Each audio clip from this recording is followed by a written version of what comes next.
Hi. Hello, Good everyone. night, sirs. What's up? How you doing, brother? I should go and Alright. share this live. God. Let's keep forgetting. Yeah, well, Let me go For and share real. this quickly. I should be default Yeah. setting now, and Yeah. I hope the watchers as well sharing in their own little groups. Can't be keeping all these gems. All right. So tonight we have a special segment, right? We have Mr. Bannister himself. To those who don't know, Mr. Bannister, he's one of the members of Relate Studios. He's a veteran in the game, if you will. But Veteran? before, you wouldn't say he's a veteran. Wait, how But you that man is describe the him? he is he is the biggest veteran. He's like somebody when we talk mentorship and stuff like that, his name should be like on the forefront for mentorship. Definitely. True, facts. true.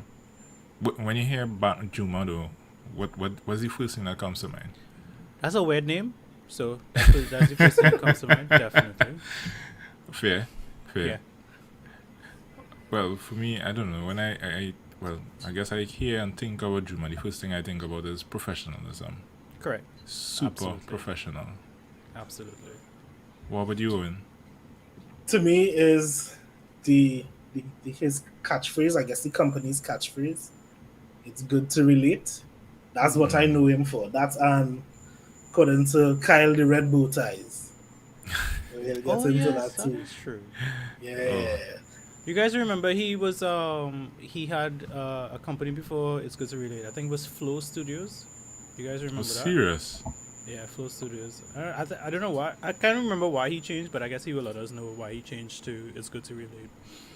But I remember that. I remember those days, and I used to just look at his website and be like, "Shit, this man is good." Yeah, well, Like ridiculous. Like how? The strokes? I mean, he's Where it was? still even to this day. I'm like, how, Lord Father? You know what? It's good that I know him, and it's good that I could go to him and ask him anything, which I haven't done in a while. But I know I've been to his clubhouse meetings and stuff like that, and I've gotten like all information about marketing, content creation. I even stalk him on TikTok, and I'm seeing his growth on TikTok, and it's like all the content that he put out there is like, it's really really good stuff, and to get that locally as well, you know, it's interesting, and it's good to support as well too. So it's good to relate to. Okay, fine, all right, I'm done. no done. Fact is fact. No, I remember. And yeah. actually, he's doing equally well on LinkedIn. I haven't been there. I guess you yeah. would tell us He about it. I is- have not. I've not. I personally find he Serious? owning LinkedIn right now. Okay. I just me. Number one locally? Yeah. He owned that. He owned that space. I remember I had another Wow. brethren who used to do like a 30-day run on LinkedIn, and just do content, just to show consistency, and then he just exit. But Juma consistent with it, and You know, the information he putting out so relevant, and even the packaging. Yeah, the thing he, is, we talking about the man. Like if we talking behind his back and stuff, you know. I guess you want to bring him on one time. I was or- now going to ask that in the Yeah, I private feel chat as though if you want because to we bring- talking about yeah, him, be like, I yeah. feel as though we talking about him behind the back. He can't defend himself. Kyle, bring him on the man himself, please. Yeah. Hey, Good night, evening, sir. Pleasant fellas. evening, right? Good night, Good afternoon.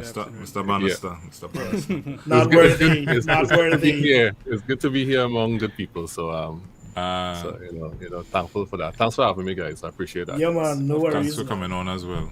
I mean, Owen and Sian have been always talking about you. I know you a little bit from our little interactions, but they always like, hey, you see what Juma doing, boy? You see it. You see, I think it was Clubhouse. Yeah, They it's were good, going definitely. on and on about you on Clubhouse. They say you're killing it on Clubhouse, dropping gems. I mean, Yeah, let right the you, other guys right on you, the right take it you. away. I'll probably just keep going on and on. Boy, Yeah, I'm just glad to have you. Because, I mean, we're supposed to be talking about gear a little bit now, but I guess we'll Right. just gush a little bit more, and then we'll get to the gear talk. Yeah, I'm super, super, super impressed by the work that you're doing on LinkedIn. Like, phenomenal work, consistent work, helping out the masses. I sure Juma is a household name on LinkedIn, especially in the Caribbean. I even going to say Trinidad because that's Wow. too small of a space. And I'm sitting, you're gonna be in the global echelon soon enough with the useful Nice. content show. Yeah. Madness. Yeah. I mean, what can I say? I think I have to be thankful for everyone who has supported us along the way, because the journey wasn't just like it doesn't arrive here. Before we started to talk, while I was doing my weekly head shaving for my live show, which I don't have, but I had to Wow, be for real? on this show. And I was thinking, these fellas making me shave my head. I don't want to shave my head. I was, Come I as was- you are, man. Come as Yeah, you yeah, are. so everybody have a whole fire on the head. I You was understand? about to do that, but I decided against it. But the thing is that I was thinking that building does take time, and people generally tend to marvel at what they can see, but they don't see what's in the foundations and how you really take time to plan and all those different things. And I think many people are in our foundations, even the people who we spoke to in the beginning, who would have listened to us and who would have taken our advice, and those people helped us grow, because to take something that you got and give it to somebody else leaves room for more things. True. And in my mind, the more that you can actually help people and tell them about stuff and really be open about your process, the more you're able to help people grow, and you kind of help everybody go up at the same time. So Agreed. I have to recognize everybody, yourself, everybody here, from Mr. Lee Tang to Owen to Conrad, everybody. I have to recognize you guys, because it's not as if you're all coming in empty-handed. You're all coming with stuff as well. So that's important to note. Yeah, man. We trying to throw kudos to the man, and the man trade back, yes? Of course, that's just how he is. He's a mirror. Yeah, Definitely a mirror. Yeah. Trying to throw us off. Yeah. Yeah. Taking that shit. I take the I, mama I, guy though. I just asking, anybody getting internet problems on their end? I'm getting some glitching and stuff. I just asking, quick. I know you- Kyle I had know you- mentioned some You look issues like you have earlier. some buffer and stuff, but I'm good on my own. Yeah, I think I'm good too. Okay. It could just be extreme bokeh. All right. Wow. Just pardon me if I'm a little out of sync, right, guys? But Yeah, no problem. I mean, I'm just listening for the most part tonight, and whenever I have a question, probably liaising with the persons in the comments. I see Abraham already with us. Okay. Abraham Holder, Rani's in the comments, and I mean, I wish Ronnie he was looking on like here. looking like on compadre. I bought a lens from Randy years ago. I bought a lens from him. Yeah. Went up, we talked. I think that's the first time we met. So yeah, I went up and up Serious? in Maracas and bought a lens. He was selling a lens. We were looking for one, and yeah, he could confirm that story. If it's true, confirm in the comments, Rani. If it's true, confirm in the comments. He says 60 Rani- millimeter macro. Yeah, that's correct. That's accurate. 60mm macro. Juma tall like a giant. That Of is course accurate. he is. The man. Guy, I didn't want to bring it up, but yeah. Like seriously. as we're on the topic. So As it's up. as we're on the topic. So I think the first time I met Juma, well, we spoke face to face. I was in Price Mart and I was like, "Hey," telling my wife, "Hey, look, Juma Dread," and she's like, "Who?" I was like, "Yeah, he's like phenomenal photographer, video. He's doing like real excellent commercial work." And then I just left it at that and stay in my lane, going and cash my thing. And next thing you know, we just say, "Hey, Owen," turn around. Hey, you seen? Because eyes are shorty from long time. He's like, "Hey, you seen?" And so cool. So I mean, Yeah. first, like I say, like we've been saying, we hold you in high regard. So Thanks, man. I appreciate it. for I would say someone as big in the business to just be so cool. Hey, you seen Owen? Nice to meet you. And da da da da da. And I was like, yay. So after you left, I was like, "Hey, Juma, come and talk to me, boy." Yeah. Yeah, you guys hold weight. Everybody has it's good. It's good to, well, I can't begin it. Can't quote myself. Say You, it. yeah, Say it. you guys will wait. So it's important to do that, to talk to people and to, you know. To network. For sure, for sure. So you're gonna jump into this Yep. weekend gear, or we're gonna do that later this evening? We could do we that could bring later. it up. Later? I kinda like, yeah, I kinda like to Sure. to just segue into like what we want to talk about tonight. Sure. Take it away. Yeah. So, Juma. Well, Mhm. I firstly want to know about Excited for this. LinkedIn. Sure. How and why? Because I personally think that a lot of persons don't use LinkedIn Mhm. as a social media platform, especially photographers, videographers.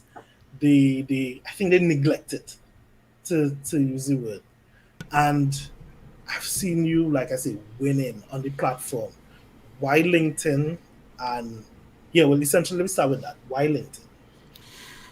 Well, it's a kind of interesting story. I can't give you all the details of it, You see? but essentially, what happened is that somebody did give me a really good review on LinkedIn, right? So for some portraits that we had done for them. However, the manner in which they gave the review kind of made me think that I needed to be there to respond to it. And I decided, you know what? I will go and establish a presence there because I knew it was a platform that was useful for B2B interfacing and that it would be useful for us. But at the time, I hadn't really paid it a whole lot of mind. LinkedIn for most people is a glorified resume holder, Correct. Essentially. and that wasn't even my mentality. I just wasn't paying any mind to it at all. It just never crossed my mind until I ended said, "Hey, this person mentioned about the shoot," and I was like, I should really be able to respond to those things. And so when I went on there, I discovered that there were a lot of people there who I kind of knew, and I decided, well, let me just start posting.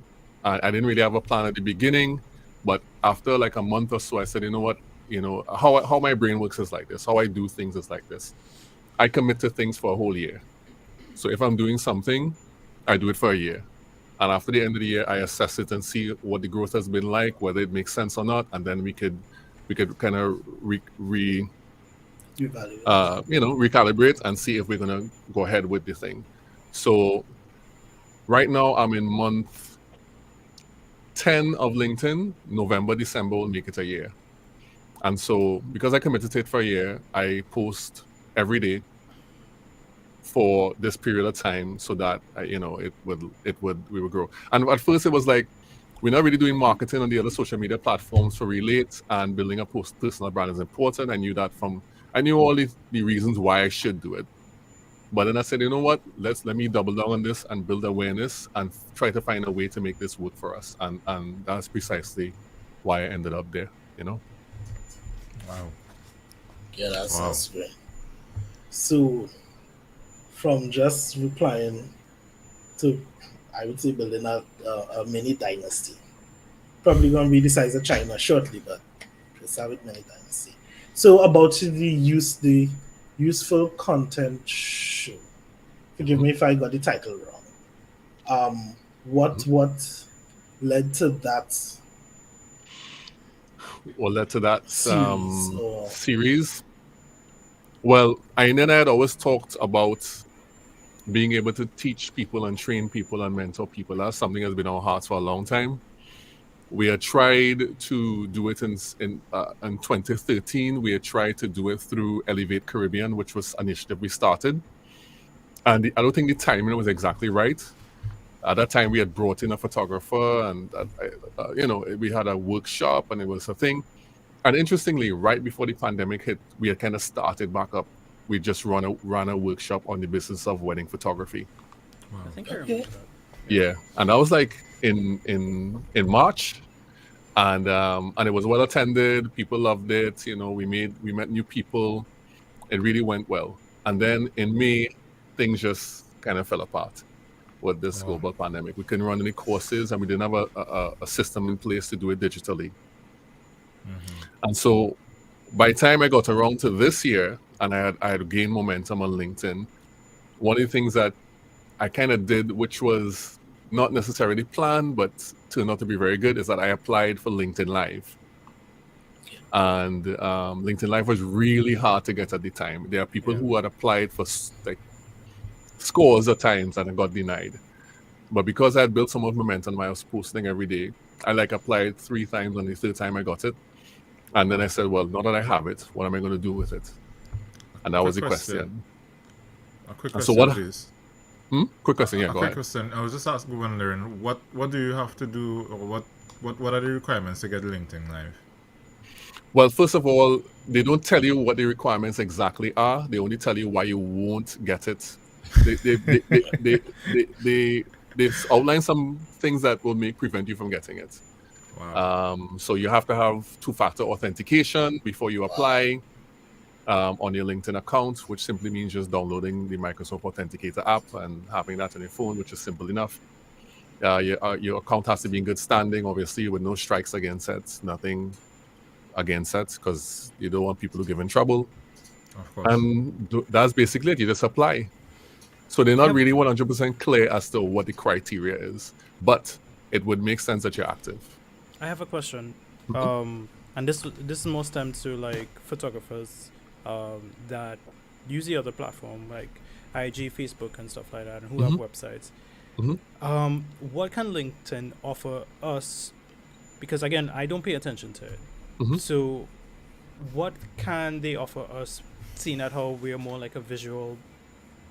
We're more of a visual service provider thing, like in terms of like how we market ourselves. It's more visual. We use our images, we use our videos and stuff like that. And again, from my ignorance, I see LinkedIn as, like you said, a glorified resume. So portfolio. Then, what changed from then to now? So like, what are the photographers need to do in order to like push more into LinkedIn, and is it beneficial to us to add that to another set of social media to now go to? Yeah.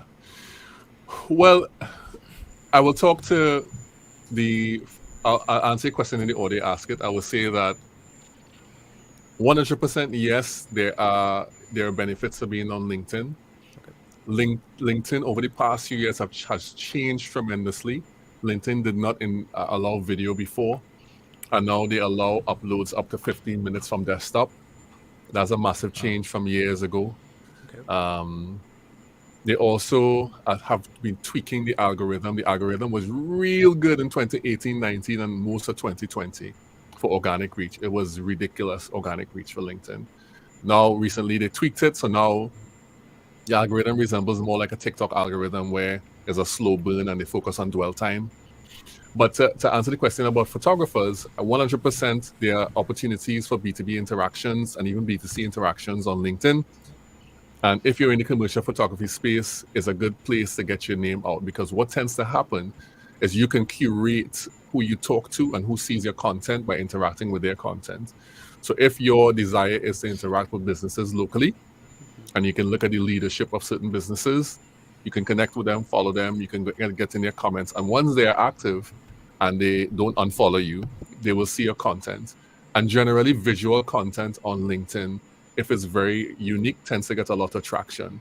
It takes a while, but if you're consistent, you show up and you show not just your work, but you show the process of the work. You know how it goes. You have to show BTS, you have to show how-tos, you have to show like how you use the gear. There are different ways. You have to talk about why photography is important. You have to create the content that interests people in order to get the traction you want. And so there's a massive space for photographers if it's done right. And I follow a few photographers on LinkedIn, actually. Okay. Yeah. Because I know that Instagram is more like the photo side, and Facebook is like a mix between friends. And where does LinkedIn fall in terms of like, because you said it resembles a TikTok algorithm, but when it comes to like Facebook, social media, and then LinkedIn, as from a layman's point of view, how would you describe LinkedIn to a photographer who wants to get into it? Well, okay, so LinkedIn is not your place for your portfolio. is Okay. not a place for you to just talk about yourself. LinkedIn is a place to build strong business relationships and build connections so that you could get your business out there. It's not a place you come just to sell. It's a place you come to really connect with people and have them see what you do so that they can call your name. Your name could be in it. The whole thing is about is you want to be in the cycle of awareness. You want to be in the awareness cycle.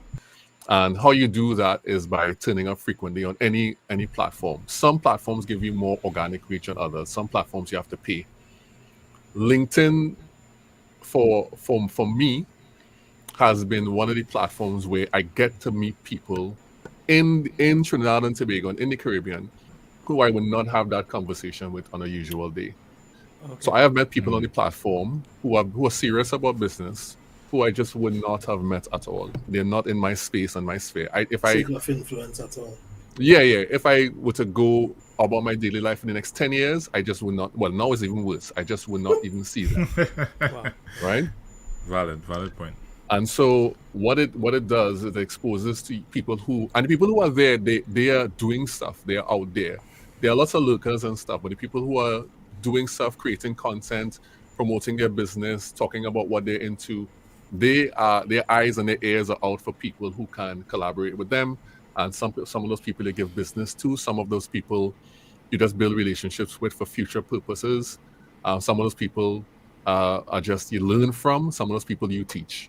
Okay. And so it presents an opportunity for those things to get built. It's a kind of space that I like because that's the core of how we approach things through relationships. So Yeah. it works well in that sense. Okay. Thank you very much. In the realms of ads, how would you compare the rates on LinkedIn versus Facebook? I don't know. I would not recommend anybody spend money on LinkedIn ads. LinkedIn ads are expensive and they're not needed. You know. Facebook ads are a lot more affordable than LinkedIn, and they are needed for certain types of things. And they're useful depending on who you're going for. LinkedIn, not so much. LinkedIn, you see a lot of actual businesses doing ads, not solopreneurs, not individuals, but like bigger businesses. So you'll see like Sagigo advertising, you'll see Massey advertising, you'll see some of the local companies who really want battles of banks and stuff. You see UTC as well. And they were advertising initiatives on LinkedIn. But for people who are one-person businesses, who have small companies, I don't necessarily think is useful to have an ongoing marketing spend on LinkedIn ads. If you build the thing, it takes time, but if you build it over a period of time, it is much more impactful on your business. People who spend money on ads on LinkedIn could either afford it and need it, or don't want to take the time to actually build it. So your ad replaces the time, because everything costs you something. Correct. You know, so Isn't that always the case though with ads? You pay for reach, you pay for viewership. You're always paying to expedite the process of getting in front of other persons. Yeah, exactly. But think about it this way. Think about the mentality of people who are coming on the LinkedIn platform.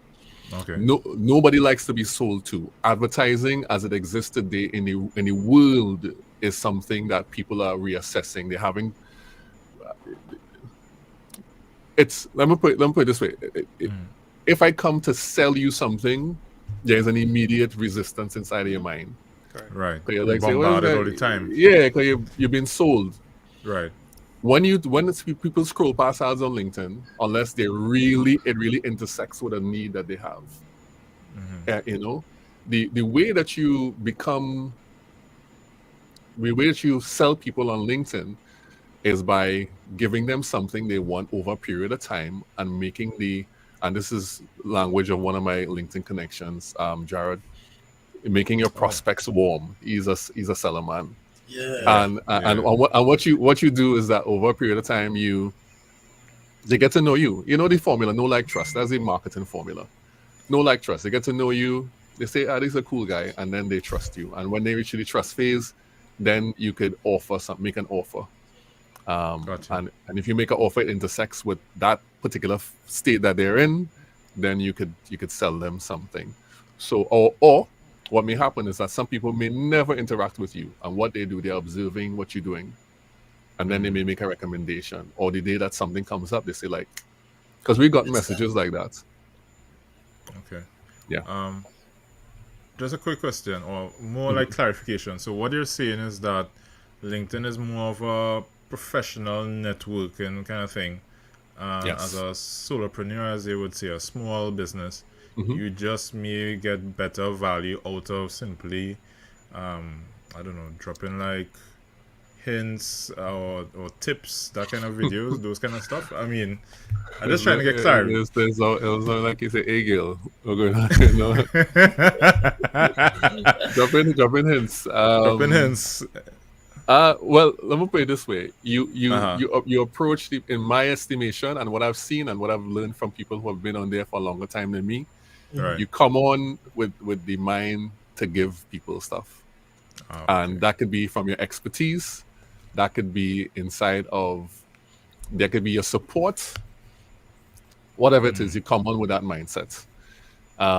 It doesn't mean you can't show what you do, but you just can't. It's just not, the strategy is Sales not to pitching. to sales. Yeah, don't those sales pitch. Check us now. Yeah, Not really that. yeah. You could kind of do it. You could put like subtle CTAs, because CTAs are always good, so people will know your websites and know what you're doing and all this. Juma, bear with me. I don't know none of these abbreviations you drop in It's here. You call just to drop action. in. The call to Yeah. actions. Call to actions. It's Call to like action. having, like saying, you know, the universal call to action is like and subscribe, guys. Like and subscribe. Yeah. I just drop one in the chat. Like and subscribe. You know, Yeah, right. that's a universal YouTube CTA. So those Right. call to actions is telling the user, telling the viewer what to do now that they've consumed your content, because they're assuming that if they make it to the end, then they It's a will, call. They had value. they like Right. it, they like it. And if Right. you're smart, you'll put a CTA in the middle somewhere as well. True. Okay. You know, and so that's what you do. You come on the platform, you come with hands full to give away, and Gotcha. and then you receive. And let me tell you, here's the thing: if you come with that mindset and you start to, because I've learned so much. I am a different person in terms of how I think about marketing now than I was last year December, Yeah. and it's not stopping. What's It's like the reason for that? It's because I've interacted with people who know what they're doing in that space. It's like it's almost like, but you have to have the mind for that. It's almost like I'm literally like in a university learning stuff. Correct. And obviously, go ahead. No, but what is it? What is the new mindset that you were going to say? Oh, what's the new mindset? Juma Okay. could sell iced Eskimo like a type. Yeah, well, yeah. Because once I believe in something, trust me, I'll talk about it. I can't sell what I don't believe in, because Facts. yeah. Same. But anyway, go ahead. Sorry, I just Yeah. So my obviously when I started LinkedIn, I didn't know how to take it, because I just went on there because of somebody saying something. But what I've discovered is that if you search for the right people, because at the beginning I didn't know who to search for. It helped refine who I was. Because remember, and let me confess something to you all now, we started off as primarily a wedding photography company, registered in 2011 as Relate Studios. Prior to that, the name of the company, by the way, was Flow Photo. That was the name of the Flow company. Photo. I got it. You see, and same reference it early. Close enough. Close enough. And Flow Photo was registered back in 2006. Yes. So 15 years. right, and then I had a partnership. Well, we do have a partnership, and we created Relate. So Relate, the reason Flow Photo didn't exist anymore is because that was my thing, and I wanted to kill that off, because this was now A partnership. we thing, which for us, and Relate just happened to be the name. So which many was, questions, but Yeah. I'm trying to hold back. Yeah.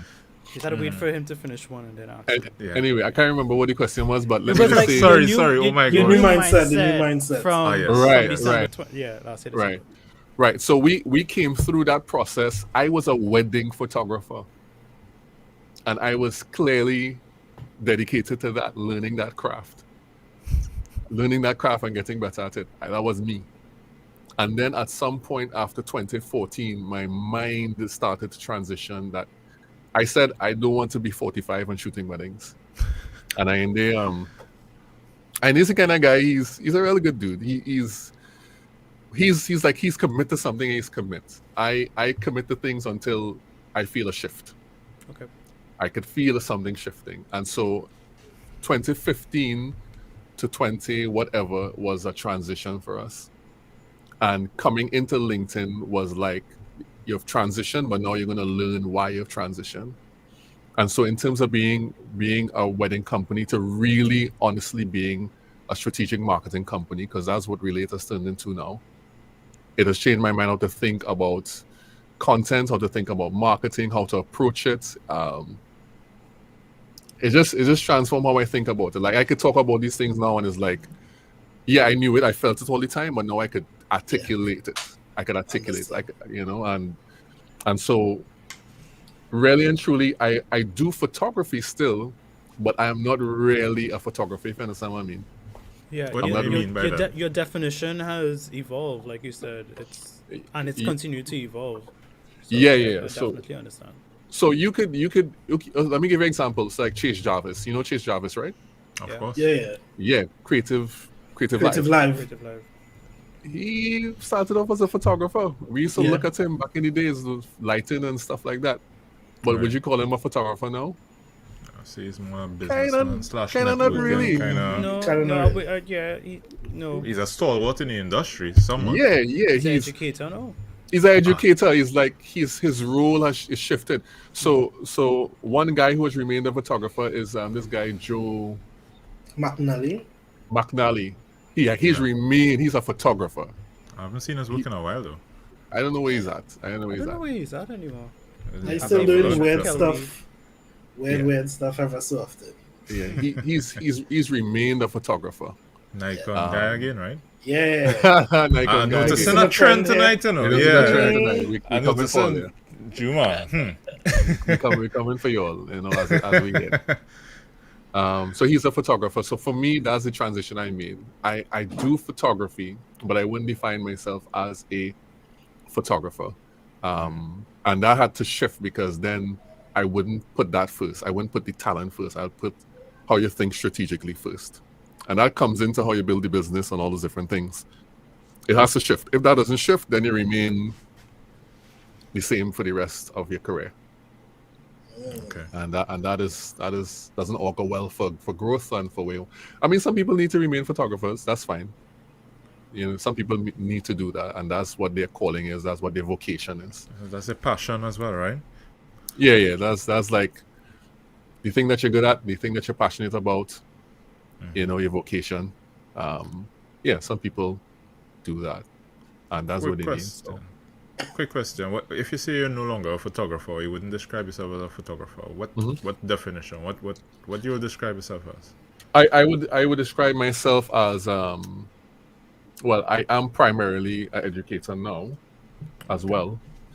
But more so, I in terms of the Relate as it stands, I am the creative and strategic director of Relate. So that is that's the place I stand in primarily. I'm a creative and strategic director who creates content and who does photography and who directs videos and who does design and all those different things. So that's how I define myself in a work context. So you could get in a conversation with me and we could talk about lights and apertures and the latest camera. And then just on the flip side, I could talk about how you build a business and scaling and all of those different things, how you choose employees, how you hire people, how you outsource. I could talk about all those things, you know. Some things you do ask me about is how to balance the books. Don't ask me about that. Oh God, that is me. Yeah. I don't know how to do Hire people for that. Gentlemen. I don't know how to do that either. Yeah. Bruce, do you have anything, or can I ask? No, you could go ahead. You could go ahead. So basically, Juma, you kind of you brought out something a while back when you was now talking about, and you were saying that the content that you put out there is going to be important because it's going to take time to build and to get the recognition. And I remember taking first time I went to Clubhouse, I remember sitting in to one of your rooms. I think you were a guest speaker at that time. And you talk about the 7 digital marketing trends. And I just thought that was the most amazing thing because, just to summarize what these 7 digital marketing trends, you said the first one is your life is your best story. Mhm. The second one, bring people into what you do. Mhm. The third, make a bunch of BTS. The Mhm. fourth, create a sound. And that create a sound Yes. was, I didn't think about it at that time, but when you brought it up to my mind, I'm like, shit, that makes so much sense. The fifth one, don't take yourself too seriously. I tend to do that. The sixth one, turn simple things into tutorials. I have to try doing that. And the seventh one, be consistent even if you don't know what you're doing yet. And I feel like to call that all over again for the person. but I mean, well, you have the guy Yeah. right there who Right. created that 7 things. So please, could you elaborate a little bit, if possible, about the 7 digital marketing trends? All right, so let me first start by really talking about. Well, first I want to. Well, I don't know how else to say this, but I've been Jamaicanized for so long. Let me big up. I don't know if that's a thing still. Yeah. What's her name? Let Oh me gosh, shout wasn't- out Tamara was- Monlouis. Yes, that is her Yeah, name. so that's her room on Clubhouse. She's been doing it for almost a year, every A single year day for now, almost yeah. a year now. Wow. And she invited me on to talk about. So the name of the room is 7 Digital Trends at 7. It happens at 7 a.m. Yep. And the guest speakers talk about 7 different points. So I think that day was talking about video. But I Yes, can't remember yes. what was the title of the thing. I can't remember what was the title you do. Anyway, but any particular one you want me to expound on? Because they all have their own thing that I could expand on. All right, while he's thinking, I'll ask about the sound. Like, come up with a Right, signature sound. craft their own Craft your own sound. sound. Right. Yeah. So you remember I told you all I do things for a year, right? Right. Wow. So I learned music production for a year. From 2018 into 2019, and then 2019 to 2020. Where? How? I learned it for myself. I have studio monitors, and I bought that's why I have these headphones, and I soundproof the room and sound treat the room, and I went all in with Dedicated, man. You're dedicated to the. For a year. I, Gotta make sure 2 you're comfortable years. He with said it. 2018, 19, Yeah. and 20. When I got to the end of the year, I was like, I need to learn more, and I continued. I did for another year.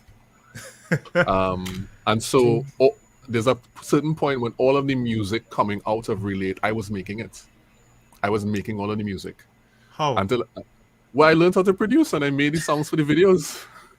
No, how, Juma? You can't just say, I just make Yeah, all just the music. yeah. I mean, people You all don't do this remember for a that living. I show just called did The it. Pretender, where this guy Yes. was a genius, and He's he just would Yeah. like, falling in a space, and and then he would just Yeah, like do super things and then genius. disappear. I And then learn expecting on Juma on new just to skills. throw on a lab coat and before you Just know, go, pull out a stethoscope and then he jump in. He's like, I learned this for a year, so I could save just- your life. Yeah, Small you thing. understand? What is it? Yeah. Surgery? Nah, I learned man, this for come a on. year. Come on. You understand? Yeah. I started out really terribly, and by the time I got to the end of the first year, I was like halfway decent, and by the time I got to the middle of the second year, I was like, yeah, we're using all this music because I'd amassed a ton of music. And of course, by the time I got to December, LinkedIn stopped me from continuing to learn to produce. So now I've kind of I've done it. Yeah, so I can't overlap things like that. It's hard. Okay. Anyway, I was going to say that to say, over that time, sound became very important to me in video. So I was into a lot of cinematic stuff and listening to how music would impact your video and all those different things. And so I'm still heavily into crafting your own sound. So when you produce your videos, there's something called your sonic identity, things that people get familiar with. So if you play, everybody knows what the Nokia ring sounds like. Yep. True. Yeah, we know if you're a gamer, you know what the PlayStation startup sound is like. Yeah. You know, Sega. EA Sports in the game. You know that. Son. Yeah, And of then course. You know, You know- Sega. You Even know, the Taco Bell ding. the ding. Yeah, that's sonic identity. And the thing is, Wow. there's the other one. I think we all know the Gerald Dunn, the his Sonic Oh, identity. Yeah, so because when I he heard does that his for own the first music time, too. yeah, and my mind went straight to that. I'm like, oh, Wow. that makes so much sense.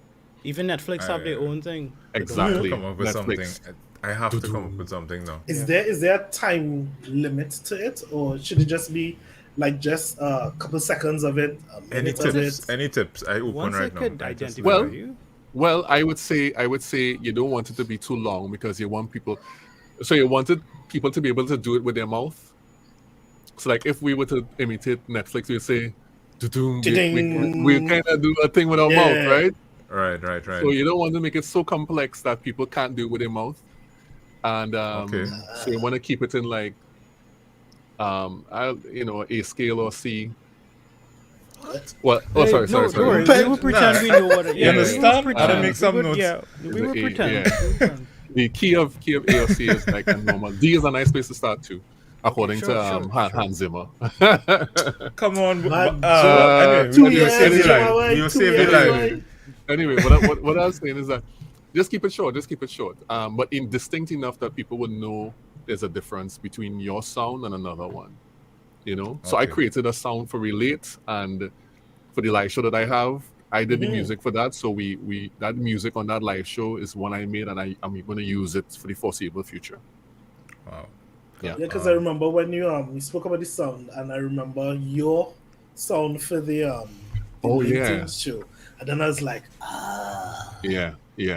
I never even thought about that in the realm of branding, Yes. like involving sound crazy. in it. Yeah. That's a whole next dimension there. Yeah. Every videographer you would say should have a song. I'm just curious. Let me tell you, it sets you apart. People don't, in Trinidad and Tobago and the Caribbean, people don't think about that as a thing.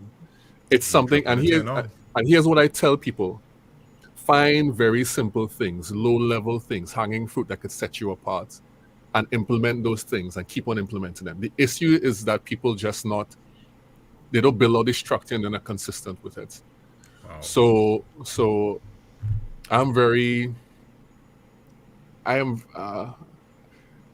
I how to describe myself. I'm someone I'm very kind of like Meticulous? focused on details of some things.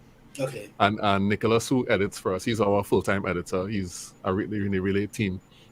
He would tell you that he knows before he submits like a design or he says a video, he would say, "Yeah, I know before I submit this, Juma going to say this, and this about this video," and so sometimes he leaves it in just to see what I would say.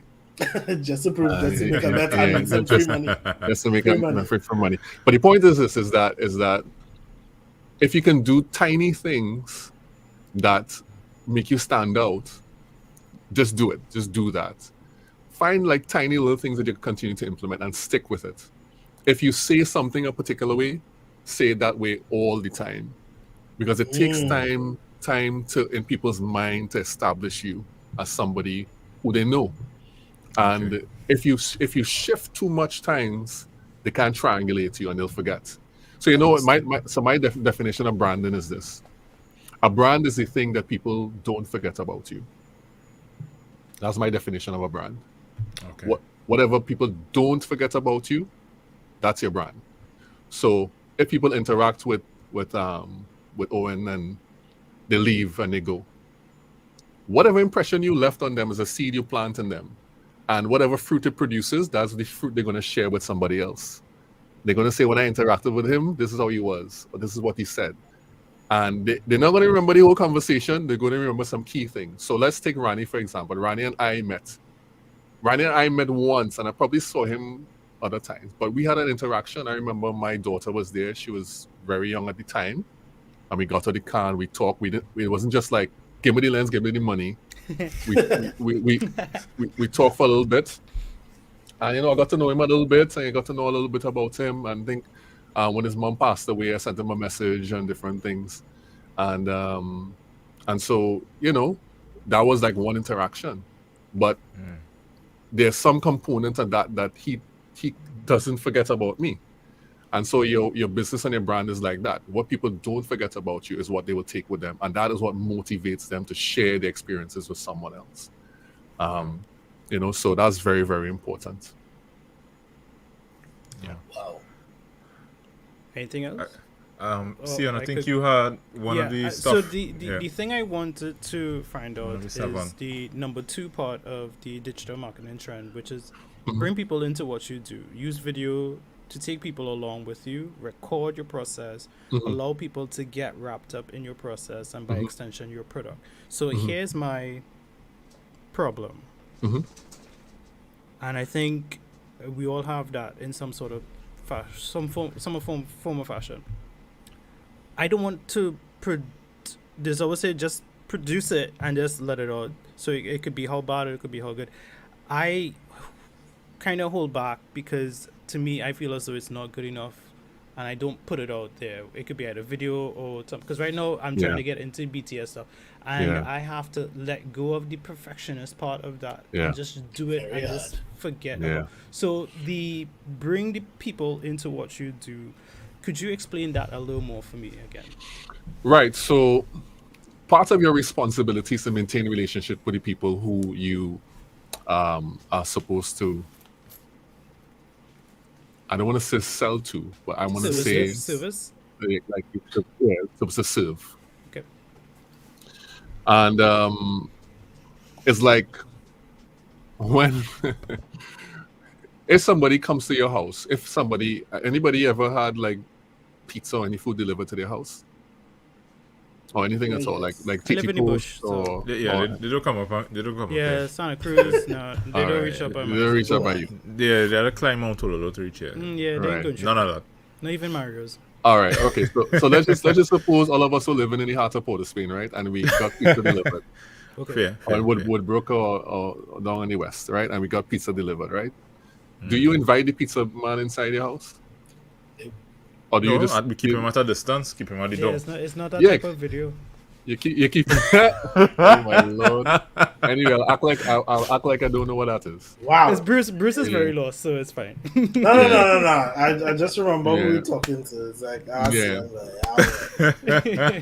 I find Conrad pick up on it too quickly, so okay. I was a pizza man in New York. Let me just say that. Yeah. Okay, all right. Yeah. Right. Nice. So let me get back on purify. yes. Let me get back on track and say that so when the guy comes to the door, you don't say, hey, come inside, and you don't say you take the money. Yeah. No, you give him the money, you take the pizza, and that's Exchange. Jesus. When people come to your business and they can't physically come in, we had a physical location, but people were not really invited there unless they were doing a shoot. Right. Mm-hmm. So the way we invited people in is by showing them what we did or carrying them on jobs with us. And so is part of that is BTS stuff where you go and you show people the job, but part of that is like what is like day-to-day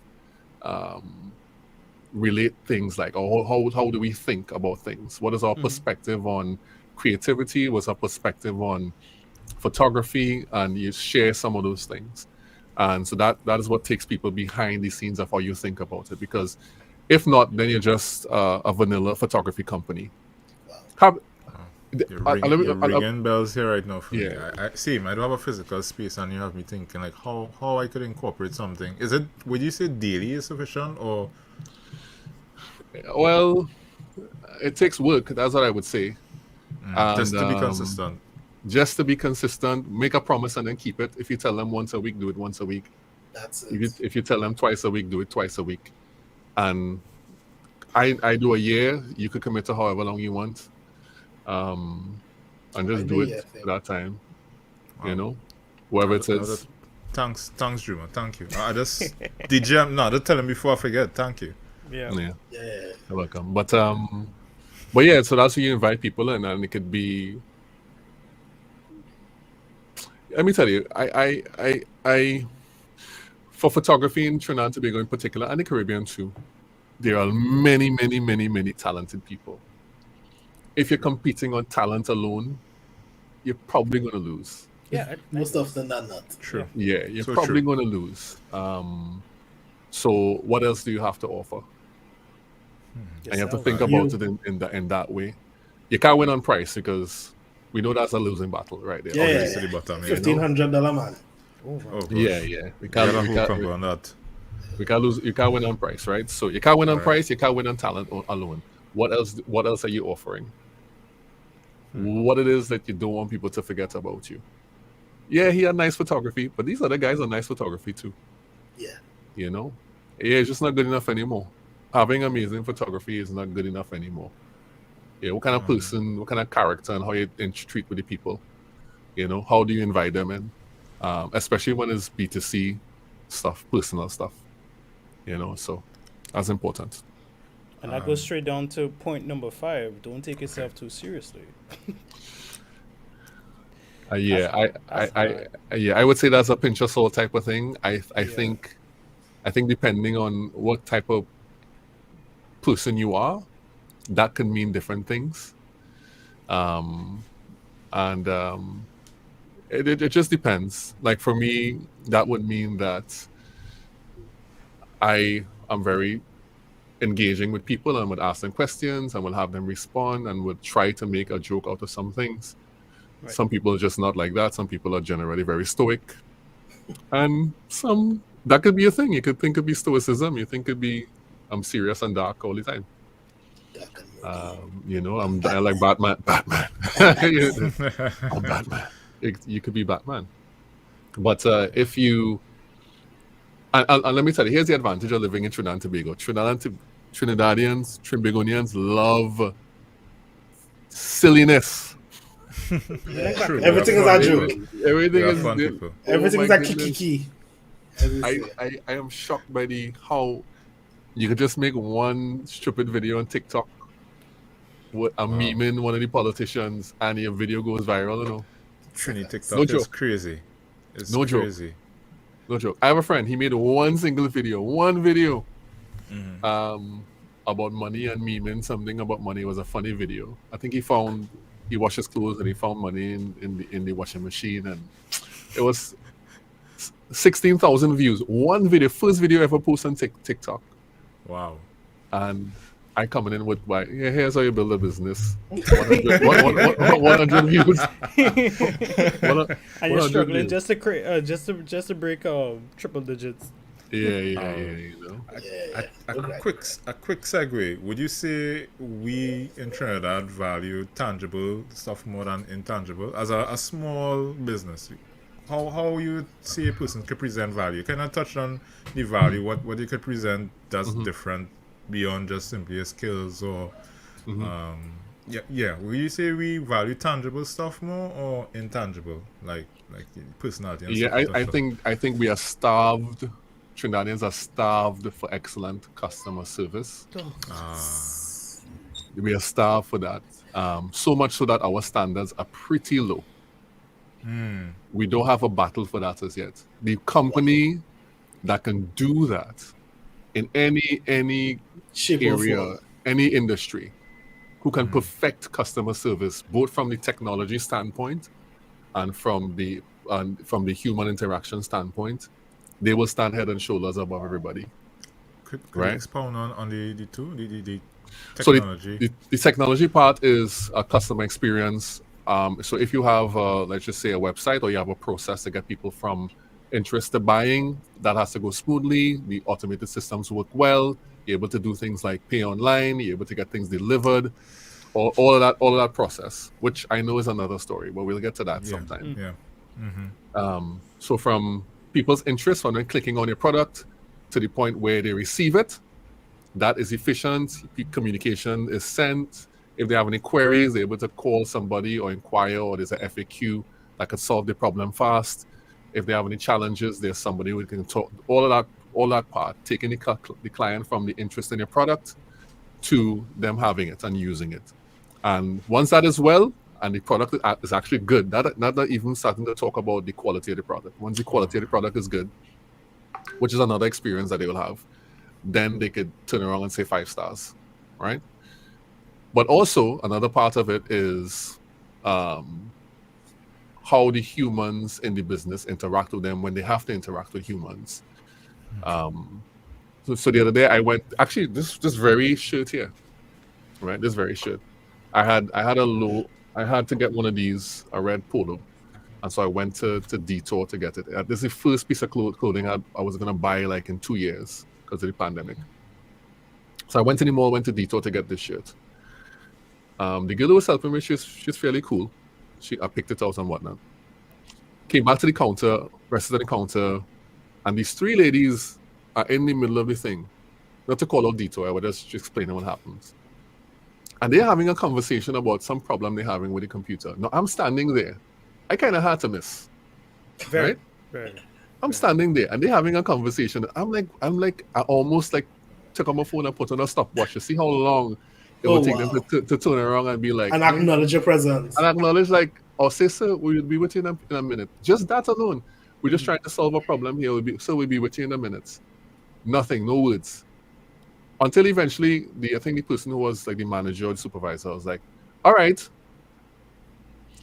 And I was like, I say, you're real engrossed in that thing, but you didn't notice. And then she realized like what they had done. And she's like, oh, we're just trying to solve a problem here. I say, well, I just bought the thing and I left. But in my mind, I was saying that could have gone so differently if they had just said, we'll be with you in 1 second, right? And I think many of the customer service and the companies will take time to train the people how to be personable and how to give good service. Because that can make a difference between somebody coming back and somebody not returning. The problem is our markets are very small and we sometimes don't have a choice depending on what we're buying. And that's the hard thing. But if you could do that and you could do the other part, the technology part, if any company does that, they will win. Win. 100% win in Trinidad. Some goes to strive. Giving us some goes to strive for them, and I mean that's just awesome. I mean, sorry, I'm almost lost for words. I just just realizing how far from the mark you are to some degree. No, but the thing is, true, because what he's saying is because you guys know how I do my interviews now, right? When I have potential online, everything, I do because I use something similar to StreamYard, and I customize it with their names. I try to make it in a way that they have like background music, lounge music, and that kind of thing. So I try to make sure that it's tailored to the specific client. And I always talk to Cassius, and I always say, Cassius, all this thing I'm doing here, do you think this will work? Because I try to make it very personal, and I try to raise the interview because we can't do face to face anymore, and having a wedding interview face to face was like the most important thing, and trying to do it through this medium is kind of cuts and creates a little barrier to be more personable and stuff like that. So I try to do that with the thing. And I talk to Cassius and I say, Cassius, is this working? Do clients see the effort and go and be like, oh, okay, this is nice, I like this? Or as like Juma said, are they going to remember this as part of my marketing branding and stuff like that? And I'm like, I don't know. I just don't know. Yeah. I understand the challenge, boy. I understand the challenge with that, in that you're not sure.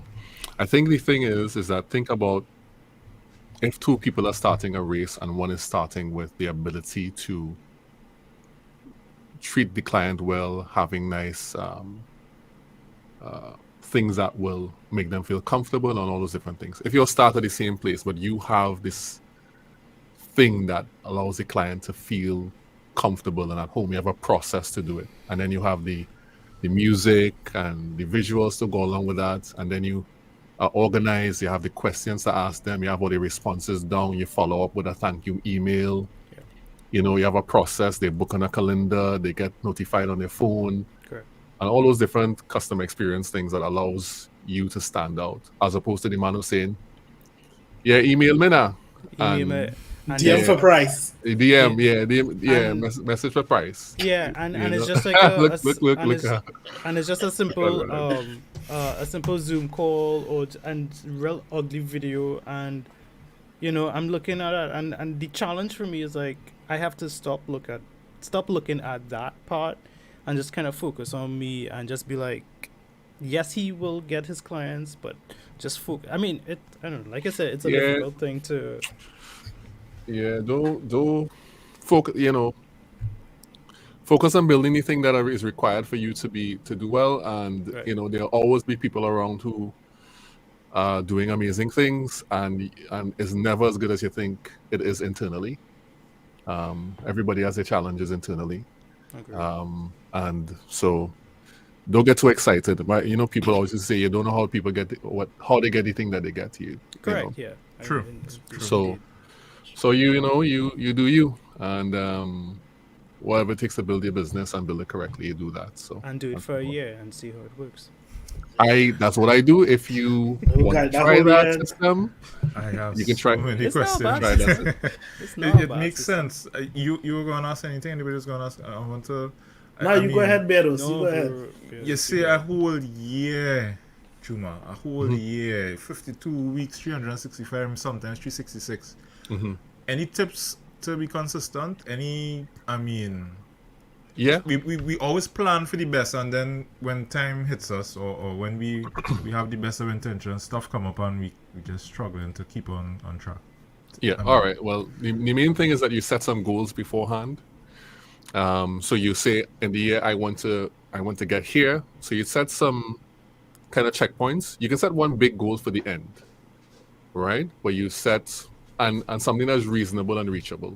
And there's systems to do that, but just set one goal. So like for example, my goal really for going on LinkedIn was to build awareness for the business. It was kind of nebulous, but I had something to work towards. Right after I figured out I wanted to be there, I said, okay, I have to be here for a purpose. Is to build awareness, and awareness is, of course, the first part of selling to people. You have to build awareness first to stay in the awareness cycle. So you set the goal, and then you have to set a system to support the goal. So you're going to say that every day at this time I'm going to do X, and so you carve out your 1 hour to do this every single day, or every other day, or once a week, or whatever it is. Every day on this day I'm going to do X. In the same way, you get up, you brush your teeth, you use the bathroom, whatever, you go to work. It comes part of your job. So don't think of it as something you're doing on the side. Think of it as part of your job. And categorize it as that and build the systems around it. And when you fail once, go back and reassess the system, reset it, and start again. Don't fail once and ignore it. Acknowledge that I didn't do the thing. Go back and reset. Check the system, see if it's good still, and if it needs tweaking, you tweak it, but then you continue going along. And over a period, I have found that when I do that, I could generally lock down a rhythm within like a month and a half to 2 months. I can lock down a rhythm. If I do it for a month and a half, 2 months, I'll do it for the year. Right. Yeah, This is 16 times, right? Once you do it 16 times, is it? Yeah, you could. Well, it depends. If you do it once a week, that's six times. If you do it 4 times, is yeah, we could do the calculations. Have you ever picked up something and you'd be like, no, I ain't doing this again, and you didn't go through the whole year with it, or you kind of try to still go through the whole year with it? Or when you reassess, you realize, Yeah. Some things I've reassessed and I've given it up. I haven't done it. But the next thing too is do things that are profitable to you and that you want to do. You actually like you feel. just scream. Yeah, That's that's just schema. right. It has to be strategic in So me going into music wasn't just a fad. Like I had a sense that this will be useful, and it was kind of creeping up on me. So I said, instead of having this thing ad hoc, let me put some structure to it, and that's what I did. LinkedIn, same thing. It creeped up on me. I felt like it was useful. Let me put some structure to it. So, and then I said, these are the benefits. So you have to assess and see these are the benefits of this goal that I'm working towards. So yeah, there are some things that if you don't see the benefit in it, it will fall off. But if there is benefit and there's a goal, and you make a plan, you make a system and a structure, then you will go for the period of time. Generally, you can if that's the case. Oh, Conrad fell off. Yeah. Yeah, I noticed he was frozen for a bit. Yeah. He'll be back shortly. But that's how generally I do it. A year, give yourself a year. There's some things I tried and I feel that it's but that was just because I didn't count the cost.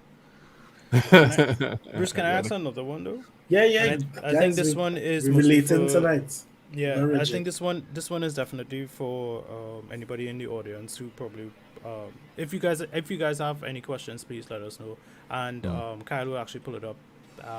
But in the meantime, Mhm. um, I know because I think based on what we discussed already, there is a strategy, just by following what we just said. But is Mhm. there a specific strategy Mhm. for photographers on Facebook and IG that they could, in your opinion, that they could implement to get the goal that they want, which is probably more reach or something like that? Well, I mean, it's the same thing for anything else, which is to make quality content and be consistent with it.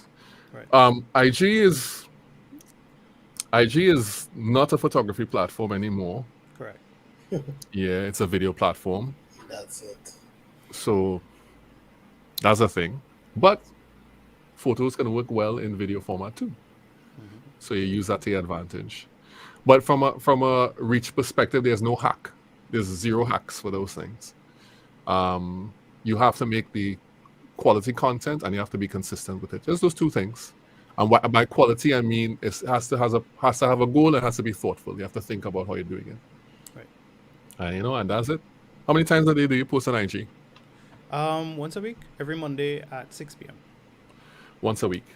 Um, That, but mu- but during the week itself, Mhm. like every day, I tend to post more stories, and my stories are either very very funny, and it's not even my stories. It's like stuff that I find Curated. relevant. Yeah, from Yeah. TikTok, I bring it over because it's either my stories are more based on sorry, it's more based on like relationships Mhm. between husband and wife and stuff like that, Yeah. and the funny parts are just like a lot of dog and animal stuff. So I try to maintain Dog and animal stuff. How do I yeah, get in there? like This is I that. like This is that. dogs. This is that dato. Yeah, This is yeah. that author, yeah. So it's Oh like my. funny but relation stuff Mhm. that I tend to keep posting during the week, which is Mhm. keep them engaged in stories and stuff. And in between, I would sprinkle um like a couple of videos.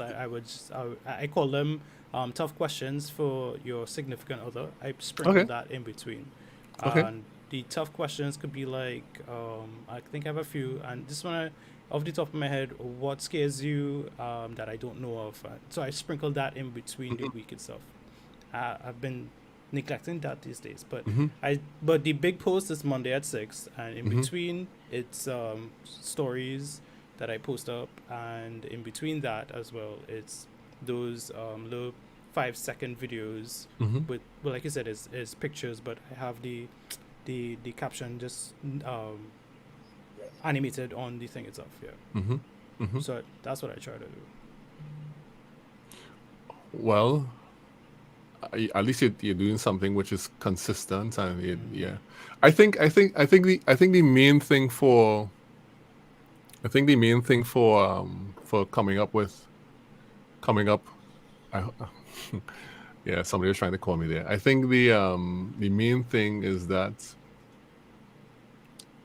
we really have to be very thoughtful about our content and what the content is supposed to accomplish and why we are doing it. And that is what content strategy is about thinking about what are the goals of the content, and then you fill it with tactics inside of there. I mean, on a most very, very simple scale. And so if you could sit down and look at everything that you post and say, well, I do this for this reason, I post that for that reason, I post that for that reason, and it ties back into a overarching strategic intent, Yep. then you're good. Okay. If you try to tie it back and it can't tie because it's something that is arbitrary, then you have to reassess the things that you're posting. I definitely had to reassess the IG stories part of it because I feel as though it's like that is the arbitrary part, and it Yeah. doesn't connect as well as it should. So I have to reassess what I'm gonna do for IG stories, and I think that is definitely I noticed that. So I have to come 2022. That's my whole big reassessment when it comes to content creating. Because I Yeah. bought a few set of equipment to try to do that exact same thing. To your best to tell your story, which is your best life. So that's what I'm trying to do with come 2022, changing up the whole scenario. Yeah. It takes some time to figure it out. Listen, nobody knows. Nobody's a master in this thing. Just so you know, it takes some time. Yeah. So I think Christopher's saying, yeah. So yeah, those are some of the things I'm saying. I agree with that, and it takes time to do it. You just have to. Nobody comes out with people let's be hot and sweaty. Come out with a brand new company, and I'm booking people now. Call me, message me, on Instagram. Look at my Instagram, boom. 5 photos. That's You could do that, and here's the usual way how it goes. You say you want to do something. You buy a camera. Somebody say, shoot this for me now. You don't want to shoot it. Then you might get better. And what happens is that within your circle, you start to shoot everything for everybody within your circle. Eventually that runs out. And you have to get people outside of your circle. So how then do you do that? You have to market. What is the system you're building for that? Long time you used to just throw one post on Facebook back a decade ago, and it will go places. Yeah. Now it's just like a stone in the water plop. Raging river water. Yeah, in raging river water, it moving, but away from the point you wanted to go. That's it. Any tips for person advertising on Facebook? Well, Facebook. I was having a discussion with somebody, digital marketing person the other day, talking about how difficult it is to target ads on Facebook by interest, because really demographics doesn't really do anything much. Although we know that people getting married for weddings are generally in between a particular age, you tend to go from I would say 25-ish to up 45-ish around there. So we if we do the research, you'll find that, because if you look at your contracts for the last how much years, I don't know if you take the age of people, you could do an average and see. It's definitely between late 20s and mid 40s. Right, so that's data that tells you how you want to target. Yeah. Right, you go back and I put that actually in my that's essential too. in my thing. I put 25 to 45. That's it. Right. So you use that data, and you look at your contracts again, and you see, where have my clients been coming from? That's data. You take that, and you look at all the information you've been collecting for the last how much years, and you start to tally that data, and it tells you how to target. Where are the high-paying clients coming from? What part of Facebook do they frequent? Do I have to go and post something in expats, selling expats? I don't know, whatever. So you have to find where demographics are. It's very hard to do interest-based targeting on Facebook because it's almost impossible, because our demographics are too small. Too small. You always get that too narrow. Yeah, too narrow. And that is the problem with the local markets. In terms of community building, we know that Facebook groups have established itself as a common community builder of it. However, on LinkedIn, what is a community builder? Oh, okay. LinkedIn has groups as well. Let me tell you, the battle in my mind right now is where to start my group. I need to start a group. Okay. I don't know where to start it, to be honest. I'll spend all my time on LinkedIn, but LinkedIn, the group I want to make is for the people, and I don't think all of the people who I want in that group is on LinkedIn. If you understand what I mean. And so I'm looking at options like Discord. Nobody knows how to use Discord. I tried. Yeah, it's hard. It's a mindset adjustment for Discord, boy. Yeah. Yes, it is. Yeah, so I've been invited to several groups on Discord, and I haven't really been doing well with it. I just go in and remove notifications and exit. Yeah, I didn't do that. You better than me. No, I hate to see them little notification bubbles. Yeah, but Facebook versus LinkedIn. LinkedIn does have groups, and the groups, if you have a good group, like I'm in a group right now on LinkedIn, and it's very active. And the guy who curates a group, he is very knowledgeable, and he does, I just did a video challenge with 2 truths, 1 lie. And they kind of keeps the group active because it's a group about LinkedIn and content and stuff like that. So you could have a successful group on LinkedIn as well, but you have to go where your audience is to have the engagement. So. What about making your own audience. Do you Wait, see the merit in that? well, explain what you mean. Well, they said going to a group, essentially, okay, like the gentleman. Would you see the merit in probably beginning your own group, starting your own group, and adding existing customers even to the group, just to get a community going? Yeah, I could do that. If I start a group now, I sure a ton of people would just jump in the group. But Yeah. but I mean, after it's- yeah. I got throw Juma my whole start a frame group- in there. Juma will start a group about rolling tires. I'll be like, okay. okay. let's roll My some tires tires. roll. Yeah. Together. It rolls, let's reinvent the wheel. But the issue is when they get there, what are you going to do? How do you keep the group engaged? What's the community dynamic like? Right. And that is the big thing, because sometimes you build a community, and that's very important. Building a community is very important. And then you said, community, let's go here. And then when they go here, it's like, what now? And that what now is the big question that you have to ask. So for me, myself, the reason I haven't had a group yet, because I probably would have started already, is I have to figure out when they get there, when they arrive at the location, what's going to happen, and how am I going to sustain the community conversation beyond my live stream and my posting videos and all those different things. I haven't figured that out yet, so I don't know. So that's my answer to that. I don't know. I don't know yet. I have to figure That's it out. alright. Yeah. Because that's even something I could say we have been considering with the group that we have here, the Caribbean creative space. Because essentially we started off as some guys talking about gear, and then we realized, hey, we can't just be that superficial. They have a lot of topics and interests that creatives face on a daily, and we need to come together and see if we could, one, have usable discussions about these things, make sure we're just not crazy, and then see how we could address and remedy some of those situations that out there. Case in point, the $1,500 photographers, and like educating on pricing and that kind of stuff. Right. So that's just case in point.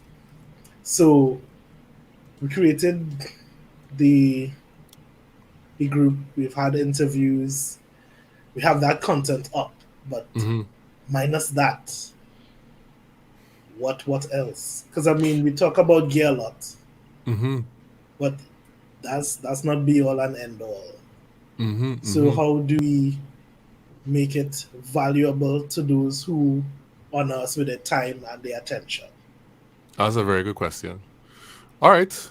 I think, okay, so if you had to make a list of the top 5 things you'll talk about in terms of categories, what would they be?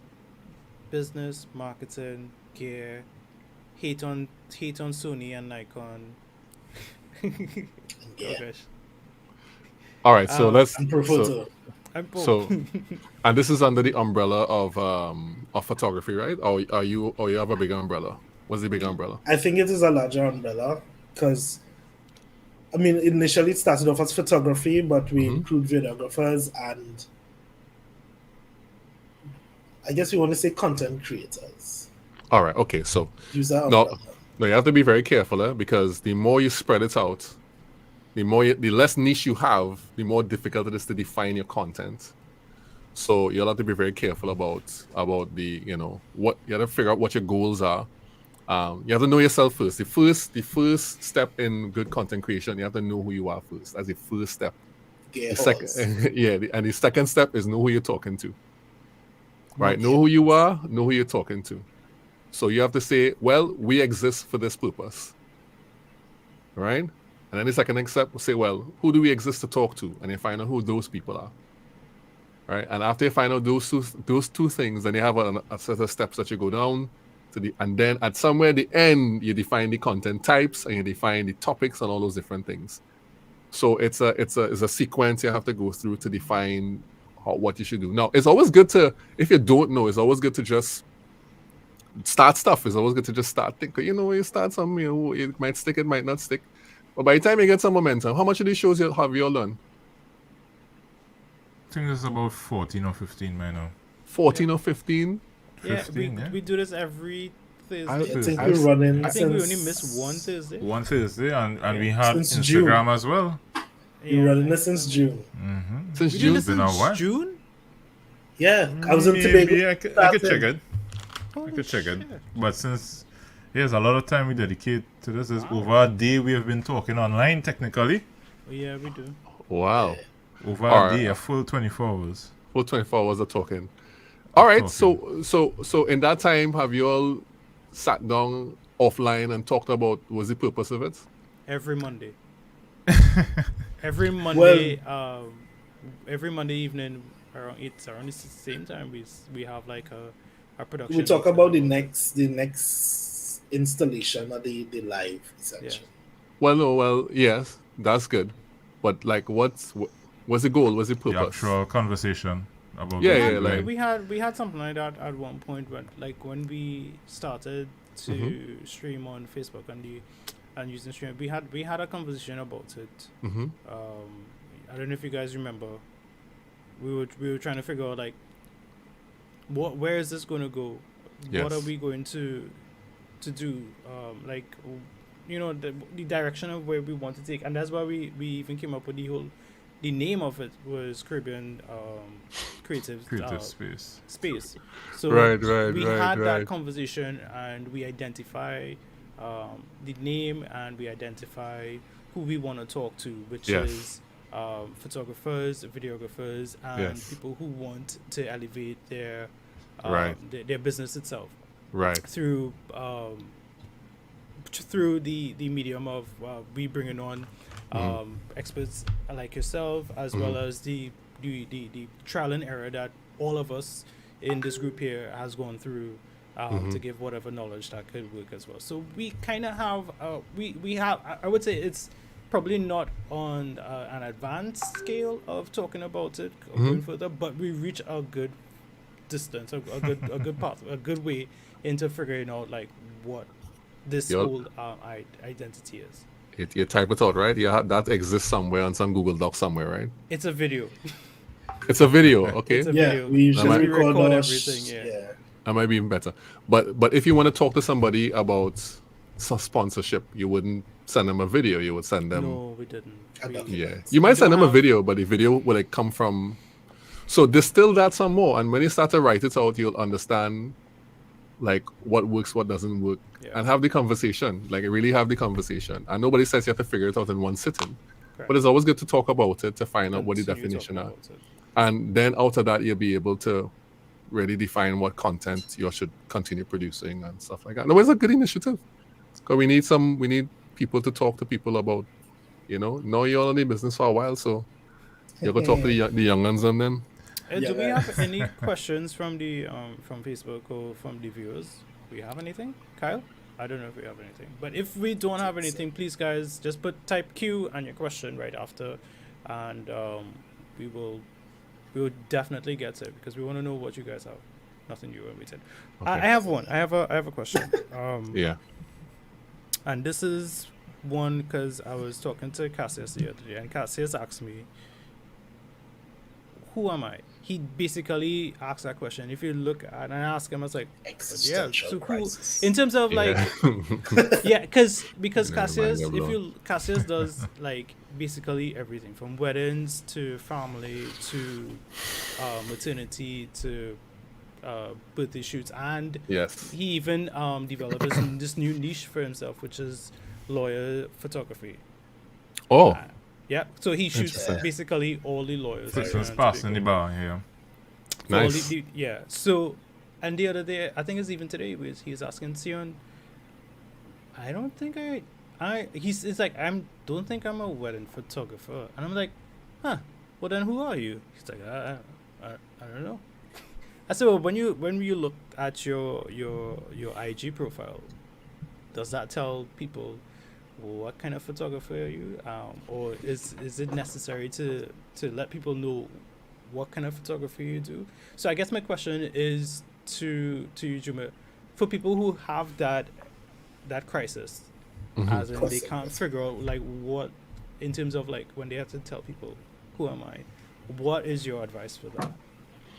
Yeah, and that's a hard one because I understand the pain of having to niche down. Because you think you're going to lose business. But it's like, dude, which to niche to? Like, there's It just Well, depends. It depends on what you want. It's all up to you correct. as to where your desires lie for expansion.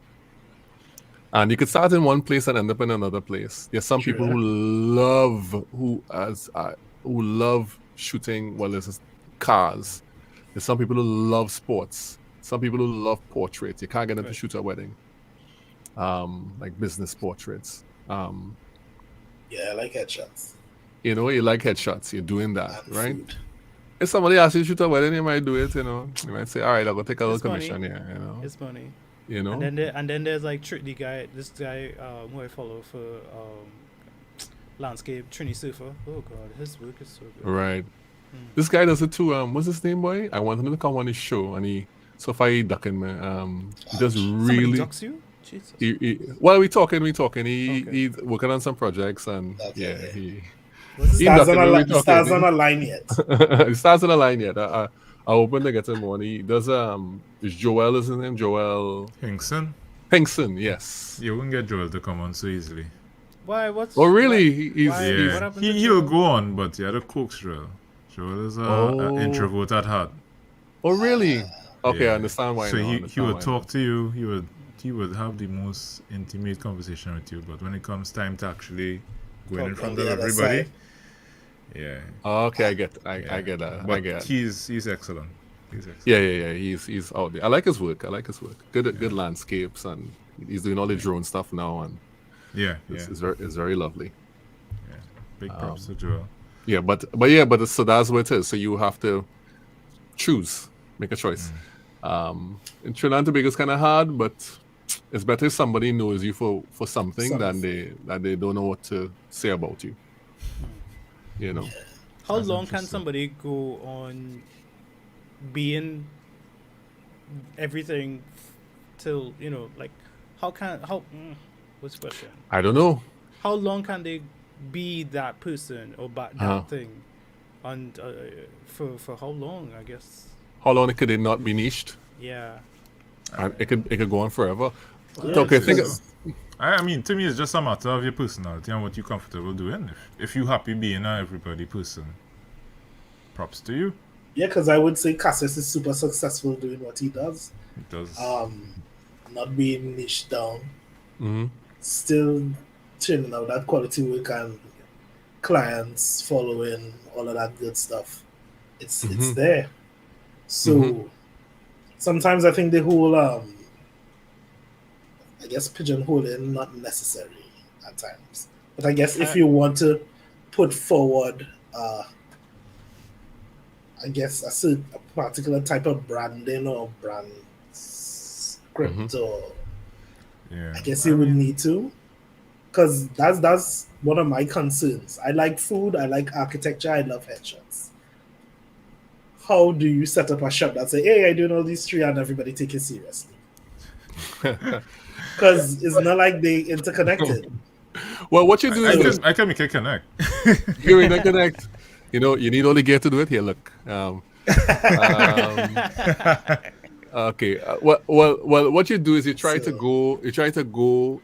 you go up levels and you go down levels. Okay. So we have photography, and I would say the two big categories are commercial and personal. And then inside of personal, you have things like family photography, you have boudoir, you have wedding photography, you have baby photography. That may fall under family depending on maternity photography. And you come down the line. Those are the categories. Sound like you just described Cassius there. Sorry. Right? Exactly. You just described Cassius. He just described Cassius. I mean, Exactly. So, He's a and personal photographer. right. So he's a personal photographer. On the other side, you have commercial, and just think about any business you could service, and go down the line with that. And inside a commercial, there are lots of subcategories. You might be an event photographer specializing in company events, or you might be an aerial photographer, although they do that anymore because drones. Or you might Have be their able own to. place, no? Yeah, have your own place. And you might be somebody who works in the energy industry, or you might niche into very specific things. Sports. You might niche into sports or still photography or whatever it is. So if you can niche down there, you just go up a few levels and you figure it out up there. So that makes sense. I never thought about that. so Christopher is saying he's wedding and lifestyle. All right, so lifestyle and weddings go together. That's like personal photography for the most part, But I know Chris, and I know Chris. If Chris gets some headshots to do, he's doing them headshots. He's deal with them. He just deal with them. And I would definitely tell Cassius, like, then identify as a personal photographer and just try to work from there, go forward. Yeah, you could do that. I mean, I mean, if for the people who are not full time, you can experiment a whole lot. It's good to experiment, but eventually, one or two things want to happen. Either you find something that you really like to do and you focus on there, or you kind of be a generalist and you never really get that stride. But ultimately, generally, people will figure it out after a while. They figure out what you like. And sometimes it's a balance between what you like and what pays the bills. So that's what I'm starting to learn, like listening to all these audiobooks and whatnot. It's not necessarily about what you like per se. It's what the market needs and what problem needs to be solved. And if you have the aptitude or the capacity to solve it. In your opinion, is there generally a downside to staying a general photographer? Well, you might not get called for some things. When people looking for really serious work in certain areas, you just wouldn't get called. And that's usually the commercial realm, you would say? That's the commercial realm. So, for example, there's a time, and I can tell this story now. There's a time when I don't know how we ended up on a particular pizza company, one of the popular pizza companies' radar. We ended up on their radar. I think we'd done some work for somebody, and they said they wanted pizza photography. Now, I know food photography is a real specialized thing. So I said, they say, show your portfolio. We have no portfolio. Yeah, we expect. All right. I said, but we could do it. Wow. It's all right. We run a trial, right? They gave us access to their pizza. They closed down the pizza place. This is one of the big companies. They closed down the pizza place and they allow us access. And they had one worker come in and make pizzas for us, right? And I did all this research on YouTube and stuff. And I went and buy all these different things. I buy my thing. YouTube. So you guys had to style too? Or just we had to do everything. Because all they want is a good picture. So I had to go and learn how to style overnight and things. So I said, He didn't have 52 weeks. No, I didn't have 52 weeks. The job was like, we had to go and buy it the same, like the day and then the following day. And boy, it didn't go so well. I'm gonna put it that way. Oh, I couldn't get the cheese to stretch. You found it out after? As in you found out what you need to do in case you have any pizza photographers online? Yeah, no, you had to pre-cut the pizza and heat it up with a heat gun. Yeah, you have a heat gun. And they put the cheese. I looked at all that, but we didn't have a heat gun. I bought a blow dryer that failed. Affordable imports. Where's that? That was but that was years ago. That was like in the early. Yeah, heat gun, Conrad. I ain't think of you. I could go and pull out. No, heat gun. No. that was like 2013 or something like that. We didn't. No. We didn't even. Yeah, glue for cheese. So you mix up the glue. Yeah, I know that trick. I know. I know that now. Man learned it after the That's year not finished. turn off though, because to me that would have the best part of being a pizza photographer would have been being able to eat the pizza after. No, guy. No. You can't eat it for photography. No. But everybody had that pizza. Damn it. A lot of time you don't get to eat the food. Yeah, the food is good. It's a lot of like plastic. I hate food photography. No. So there's this lady, Joni Simon, and they did behind the scenes of a hamburger thing. Really glycerin and stuff. Trust me, no, it's a lot of pins. One, the meat don't be fully cooked. because they Yes. need to get Serious? it to look a certain way. Yeah, They just want the Yeah. crisp look outside. yeah. And then So they the just lettuce toast it. and all that So stuff. it's they a set of they lies. pin they it want to sell. together. Damn it. Yes. Like like models and clothes, or they just pin I to hate make sure it this. fits. Yeah. Yes. And then as soon as they're done with that, they just go to the bin and drop. They That's drop Because it, horrible, they don't yeah. want no one take that chance. Yeah. Yeah. Damn it. Trust But me, Although at the end- it's not glamorous. Is At there the end of the, is end of the nothing. story, though, you said that it wasn't successful. Like, Why? what I was, would like what to was know the why. outcome of Oh. that, though? Well, what happened is that we couldn't get the look we wanted out of it, and we had one chance basically. Okay.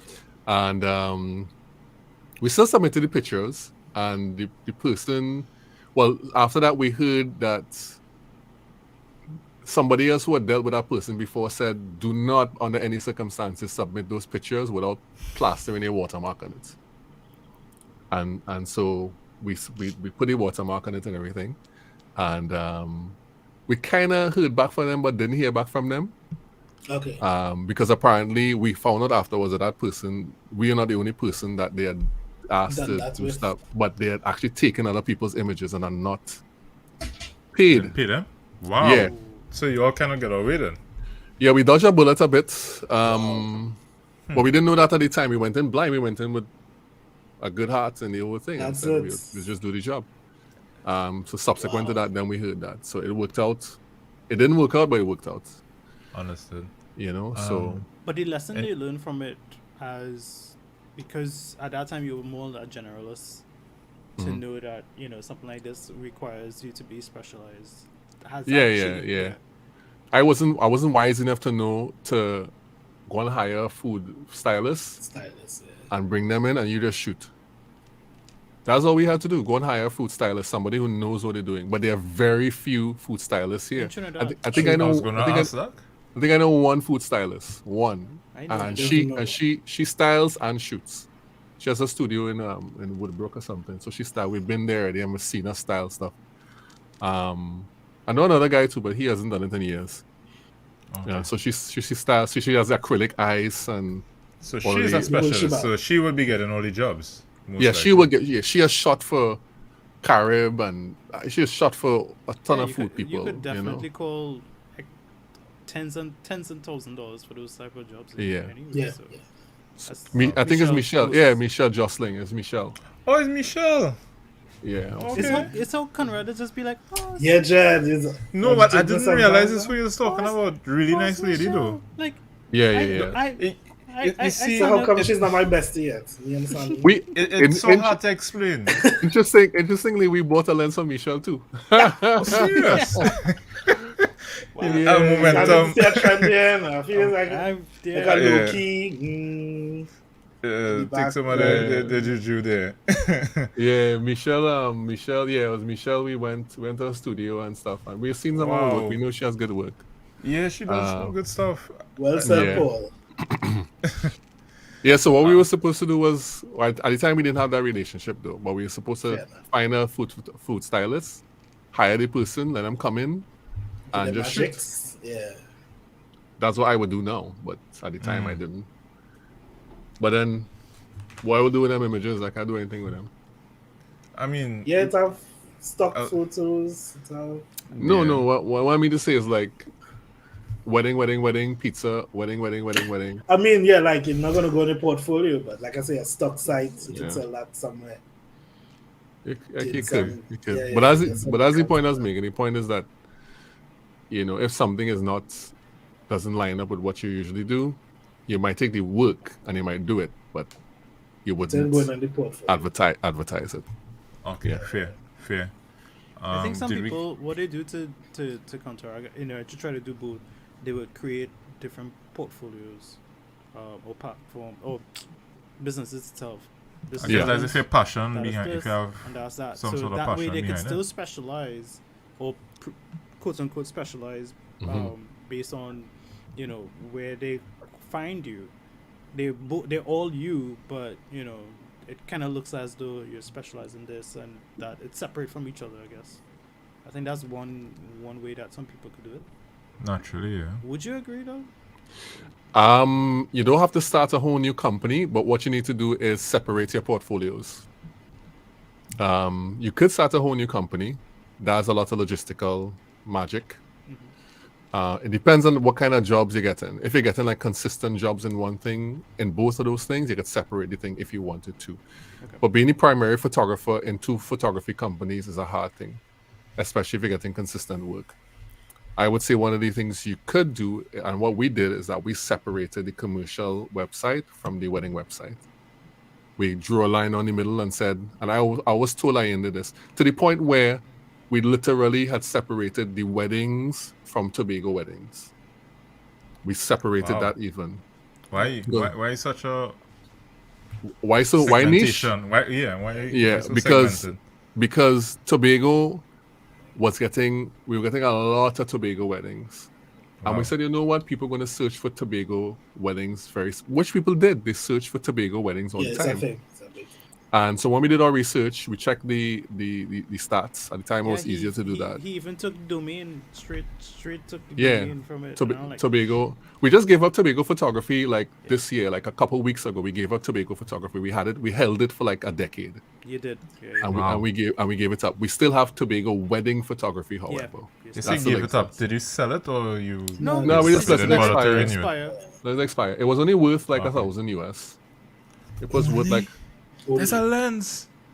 Yeah, but what kind of it's a macro But lens. nobody wouldn't buy that. Nobody wouldn't bid and buy it from you. I could think of some photographers who might actually make use of it. I mean, but they could have it, I guess. Maurice, I know you was in the chat. Make sure, get that. Yeah, I love It's good to have weddings. some people from CTL though, like finally. Yeah, definitely. Yeah. No, they tune in, Sion. It's They just do? what I get to understand, yeah. They're just there quietly. Okay. They are there. The serious ones, at least. The serious ones. And when we say a serious photographer, persons who are serious about the craft and actually learning. And the business. And the business, yeah. I mean, Right. so far Juma has just been dropping gems tonight. Did we get any questions at all? I know we got some earlier on. If we didn't answer them, we could always drop them back in the chat. I think as well. people just turning Yeah, over alright. what do you call them? Legal pads. Yeah. Yeah. But I wanted to ask though, Juma, the whole it's good to relate. That whole I guess motto. Yeah, I guess you call it that. I know that's not the correct terminology. It evades me now. Naive vision. Right. But that whole ethos for your business, what inspired it? I'm prefacing that with your website, because when I took a deep dive into it, I noticed all the when you get to the landing page, the videos that are cycling, they give a certain vibe. Right. Using the term loosely. And it is genuine human interaction. That's what I will encapsulate it as. Right. Everything there is smiles, engagement, not posed, even though it might have been part of a pose setting. What's there is, I guess, human relations at its best then. So Right. what gave rise to that I guess business ideation, ideology, that Right. kind of stuff. So yeah, thanks, Kyle. Well, okay, so relate. So Ian and I were trying for a long time to come up with a new name after Flow Photo. We had been working together for a little while. Actually, I had started hiring Ian for jobs. Eventually we decided we'd start the company together because I was already full-time and he was planning to leave his job in 2010 and going into 2011. And we tried for a long time to figure out the name of the company. And there are two things that happened. I will only explain one. I was shooting weddings, obviously, of course, under Flow Photo. And we had done a wedding for a couple they come from the UK, come to Tobago. And I met with them. We met at House of Pancakes, Big Up House of Pancakes. And we sat down that morning. We had breakfast together, and I met with the girl and the guy. The girl and her sister. I don't think the guy was there, and some family member. And we spoke and stuff, and we pretty much hit it off. We were good. Anyway, so the wedding went well. Everything went well. We shot it. The images were beautiful.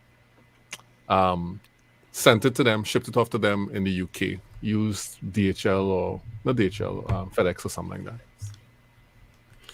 A couple months later, I was out of the country with my wife in the States. Strangely, interestingly, I was at the house of another couple whose wedding we had done the year before. They had invited us over to their house. Okay. And we were just chilling out, and I got this email, and the email was saying this girl was in a panic. Why was she in a panic? She went to collect the wedding, the DVD, because at that time we were using DVDs, and they lost it. And that was like on the Thursday, and she had this big event for her family who couldn't make it to the wedding on the Saturday. Oh, wow. And she was like, is there any way you could send the images back for me? And I'm like, well, I in the US, we're going on. Anyway, but it just so happens that the laptop I brought with me had all the images on it. And so what I did is I loaded up all on a USB drive I had. And I asked my friend, hey, drive me downtown. It was Massachusetts. And he drove me downtown. And we went to a FedEx there. And FedEx had really or genuinely lost the package. So they gave us a code. And we used the code and they gave overnight shipping or whatever to the UK. So she got the images and she was able to show her family, and the event went really well. So after that happened, sometime later, she sent me an email saying, and that email actually, the quote is on the wedding website. If you look in the place with feedback from people, she was saying, one thing she said, you have the ability to whatever, I can't remember the exact quotation. Let me see if I can find it. So she said that it was really great to meet you, and thanks for sending the images. Everything went well, and you really have the okay, good here. She said, hi, we got the photos today. They are stunning. Thank you again for taking the time to resend them. It really did feel as though we knew you before the day, which is credit to your wonderful spirit and your great gift to relate. Anyway, please keep in touch. And so when she said relate, I already had a sense in my mind that might have been it. But when she wrote that email and she said relate, and she put it in inverted commas, I was like, wow. That's the name. Hey. Destiny. That's the name. Stars aligned. And so we registered that, and then we took another year to figure out the logo. Juma does operate by the years. That's good. That's excellent. Yeah. I love that story. And so, it was really based on our relationship and having to focus on that, because that is something that we would do regardless of whether we were shooting weddings or if we had a gas station or a pharmacy or were selling provision by the side of the road. That would be the core of who we are, focusing on relationships first. Wow. So that's how that came about. Okay. Who's knocking on my door? Let me see. Pizza guy. Highly unlikely. Invite him in. It's like he's a kid. That's the kid. Who's tomorrow taking into we actually at a point where we are trying to scale, but we need editors. Video, photo. Yeah, we need editors. So we're kind of building relationships with that and doing different things. So man, we have to go for a whole year to learn how to edit and then come back. And then come back. I think you might need to take that long now. All right. And do we have any other questions though? I know we are kind of quickly approaching the 2-hour mark. True. Yeah. And we need to talk about Too Little Gear before Ronnie's still here. He gone. I think he probably gone. I think he had to deal with something there, another meeting he had to deal with before he could come in.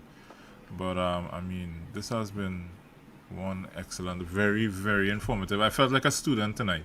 Yeah. I don't know about the other guys. Oh, yeah. Every time Juma speaks, I go and revisit this live immediately afterwards. Yeah, I think I had to offload this to my phone. Stalker's TikTok too. I think I sent up a good few videos already from Juma into the group though.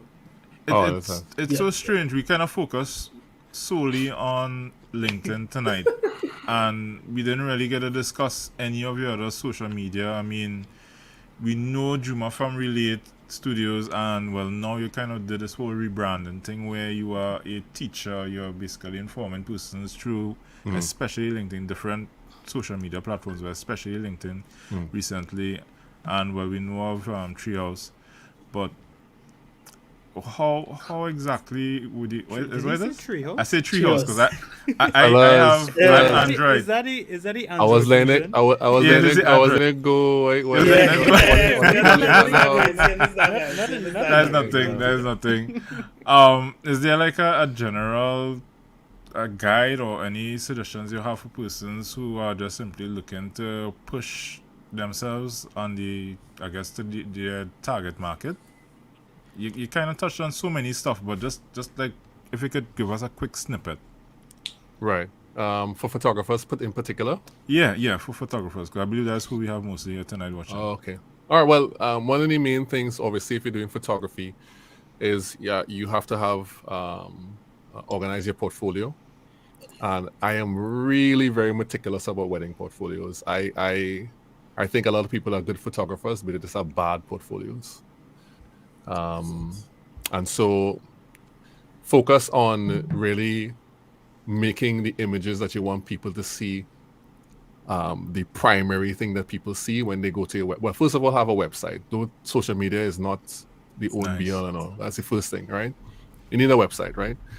But after you get past that, how you curate the content on your website is important, especially if you have a regular blog and you're showing images. How you put together the portfolios are very important.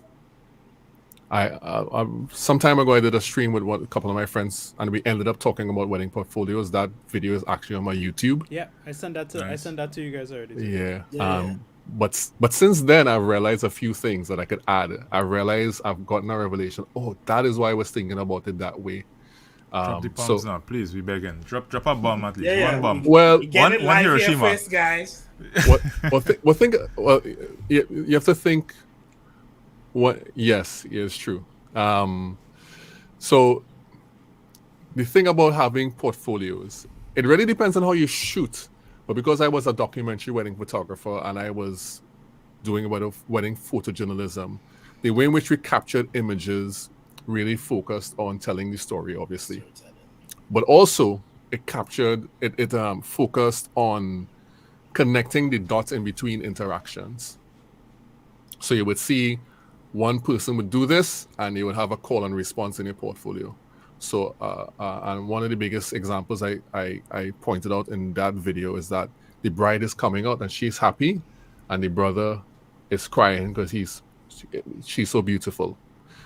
But the way in which it is done obeying rules of film. Is done in the 180 arc. So you're not crossing the line. So in film there's a line. Yeah. So on one side. Stay on one side. So that's natural because I was standing here. All right. The bride was here, and the brother was here. So I am obeying those rules. All right. So when you take that shot and you put it together in your portfolio one after the next, it does something to the way you look. It feels right. Like that's a call and response. And so when you're crafting your portfolio, don't just think of images as individual images. Think of images as connecting to tell the story from a visual perspective, as well as you might have different sections of the story that you want to tell. So one might be how the bridesmaids get together, what kind of time they had together in the getting ready, and that might just be one section, which is part of a bigger section, which is the getting ready. And everything is, you try to find different ways to connect the dots. And so what images you put before what is very important.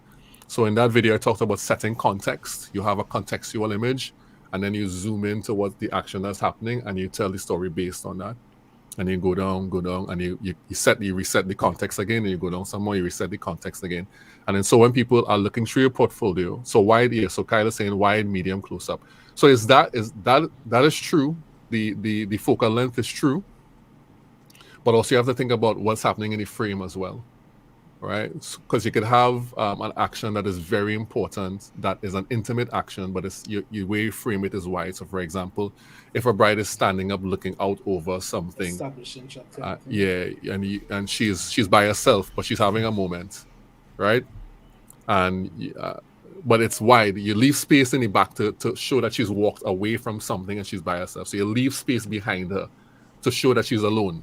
So that you can see behind her and see nobody there, right? So you are away and you're taking that shot. It's kind of wide, but it's meant to communicate like isolation, solace. It's meant to communicate that. And so even though it's an intimate shot, it's framed wide. Some people might think intimacy might just be a close-up shot. But no, there are different ways you could communicate that message inside of the shot. And so you think about all those things when you are putting the portfolio together. But more than that, you think about it. You train yourself to think about that way when you're capturing the actual thing. So, and strangely enough, the gateway to doing that is knowing your gear really well. Because when you don't have to think about the gear, you can think about how to be creative. You know? True. Everything is natural. You know, one of the things I used to well, we never follow for it, but he used to always watch me is that I never use the camera strap. I would just hold the camera in my hand. So I would have the camera and I would change hands and different things. And part of the reason I did it that way is because I didn't want to be constrained by this thing. If I wanted to lift it high, I wanted to do that. If I wanted to go low, I wanted to do that. So you had at least the wrist strap thing, or just no wrist strap, nothing. I had nothing. Oh, I was kamikaze. Man is a renegade. Free climber. Juma, you talking about here, no? Hey, that is a man who don't need no step ladder to take no no step ladder. You know, at all, you know. the first time I met Juma in person, this guy... This is 8 I feet say up Juma. in the air, you know. And you know, he talking silent and stuff. Well, not silent, but he's calm and everything. And I see the car pull up, and then this guy unfold from the car. And I was like... You just see one leg come out, so puff. I mean, I kind of cut in on the just drop some bombs there, man. Oh gosh, I mean, this man, he just taught wedding photography in about 3 minutes. More or less. I think he did. You give you secret sauce. Or thereabouts. And you know, as you go along, you learn it. I still think there is although these days wedding photography is trending towards a lot of portraiture. It's trending towards that. Boutique kind of thing. Boutique. There's a particular feel that everybody, the kind of, I don't know what you call it. You do it, Mr. Adato. You do it as well. He does it well, though. He does it well. He does it well. He does it well. He does it well. You ever look at his stylized portraits kind of thing? Yeah, there's a particular feel. There's a way it's edited that is but I'm saying that to say that is a style of editing, but the style of shooting could complement that, and you could still tell the story. Yeah, because you know I think that's the most critical part of the wedding day, like showing what has happened, representing it well. That's just me. That's me personally. That's where I started from. I don't think that has changed. I think documentary photography is always will always be something that's important. So just photography into videography, into commercial work, into marketing and title? Strategic marketing. He teaches marketing, right? Oh, wow. Serious? Yeah, he teaches at SBCS. He's been teaching marketing for years. And there's a closed book. It's like he just... Yeah, you don't know. I only see him and then he gone. Just... Yeah, he's the mysterious one. I only want to stop him. It's like... I tell him calling, it's like... It's like, who? Ayende. It's like, oh! Yeah. That's when he came for the teleprompter. Yeah, he was like, yeah. Who? Ayende. Juma. I was like, okay. I was like, okay. He to me is like, and he's tall as well. Yeah, he's like 6'2". He's like 6'2". Well, I meet the high requirement for that squad. So no, Nicholas is guys. Nicholas is to be part of Relate Studios, you have to be over 6 feet tall. You have to be that is the requirement. We nixed that requirement back in 2011. You know, and I ended up well. I ended up bad. I can see this. Everybody friend I ended he's keep everything in order. He's a really I couldn't can you imagine having a better business partner? And they I is Count want it to all ask joy, so man. much. Count I it want to all ask joy. so much about that Yeah. partnership. I mean, partnerships Exactly. tend to die. I want to say a slow death, but you all are Sometimes. going almost a decade now. Yeah. What tips you would have for persons? Because I'm seeing you all have this kind of, you all are different, yet you all have these Symbiotic. exactly. I mean, tell us about that if you could. I mean, we're going late. Sorry, Well, I don't know if well, anybody had any other I questions. know. Sion would blink at some of these things. So we had this conversation back in the day. We did. But I've learned much more since then. Partnerships are not always the smoothest road, just like anything. You'll have times when you don't see eye to eye. It's a relationship. And then I did not start off as friends. Wow. So we not like we were close. We had very similar values, That and could definitely we be an episode on its own. That's true, Kyle. yeah, and I just- yeah. We okay. Well, let me put it this way: the reason we have been able to build so long is because there are some things that we both believe in very strongly. We both believe in relationship very strongly. We both believe in the structure of there has to be a primary leader. So I am the primary leader of Relate. And even though the business is 50-50 business, if there is one person that say this is what we're doing, that's me. Okay. Right. Okay. But at the same time, we have that discussion, and I am very flexible in how I think about things because I don't know everything. You know, he knows more than me in certain things, and that's how it's supposed to be. It's supposed to be that, you know, things I cannot see, that he could see it, he could pick up on it, and because I have a way of thinking about things that may not always be conducive to moving certain parts of the business, and he will think about it differently, and so in that way we're complementary. And so there's some parts of it, there's some aspects of the business I don't touch anymore. I just don't touch it. But then because they realize his strength. Well, not only his strength, but we've assigned certain parts of the business to be run in a particular way. And the only way a business can run properly is if people are responsible for things and they take it to the nth degree. You know, they take it to the nth degree. So if I am responsible for marketing, you put that in my hand, I am grabbing that, I am running. And the primary leader of the business really is the primary marketer of the business, is the primary salesperson. So sales and marketing has to be the face of the business. That's the person, because you know who knows the business better than the primary leader? Nobody. Correct. Nobody. And if you know the business, who should talk about it? You should talk about it. I almost want to disagree there, based on tech. You know, I mean, we're talking photography and stuff tonight, but what about all of those companies? Okay, we know, for example, who would fit perfectly into your model, Elon Musk. Who else? All right. Call some more names. Of course, we're going to call the Jobs and, well, who else we could call? But those are the main tech I could think of right now. Steve Jobs. We have Richard Branson. We have Richard Branson, yes. We have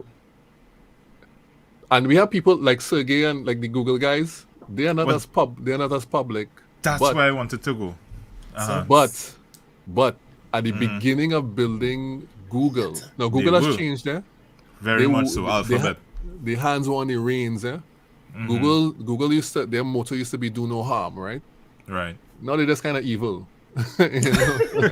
but I mean, you could even, there's a whole other conversation. We could even say because they have let go the reins, at least the public, the eyes of the public, they no longer are held as the same standard as, say, Jeff Bezos, because oftentimes when Amazon does wrong, it's assigned to Jeff Bezos when it could well in fact be his subordinates who are the ones who have simply given out the directive. Because he's the head. Exactly, but because he's the head, he's given this. I mean, we all see the caricatures of Bezos, the bald guy. He has these eyes, these lost eyes, and this kind of stuff. But I mean, relating to what is said, and I just love the word "relate" tonight. That's a word for the day. I could see where you being the person in charge could sometimes take a back seat and give somebody else the reins, at least in the public's eye, where you are still, you're still doing your puppeteering behind the scenes if need be, but you have somebody else, let's say, for example, head of marketing or head of advertising, they are really the ones in front of the cameras.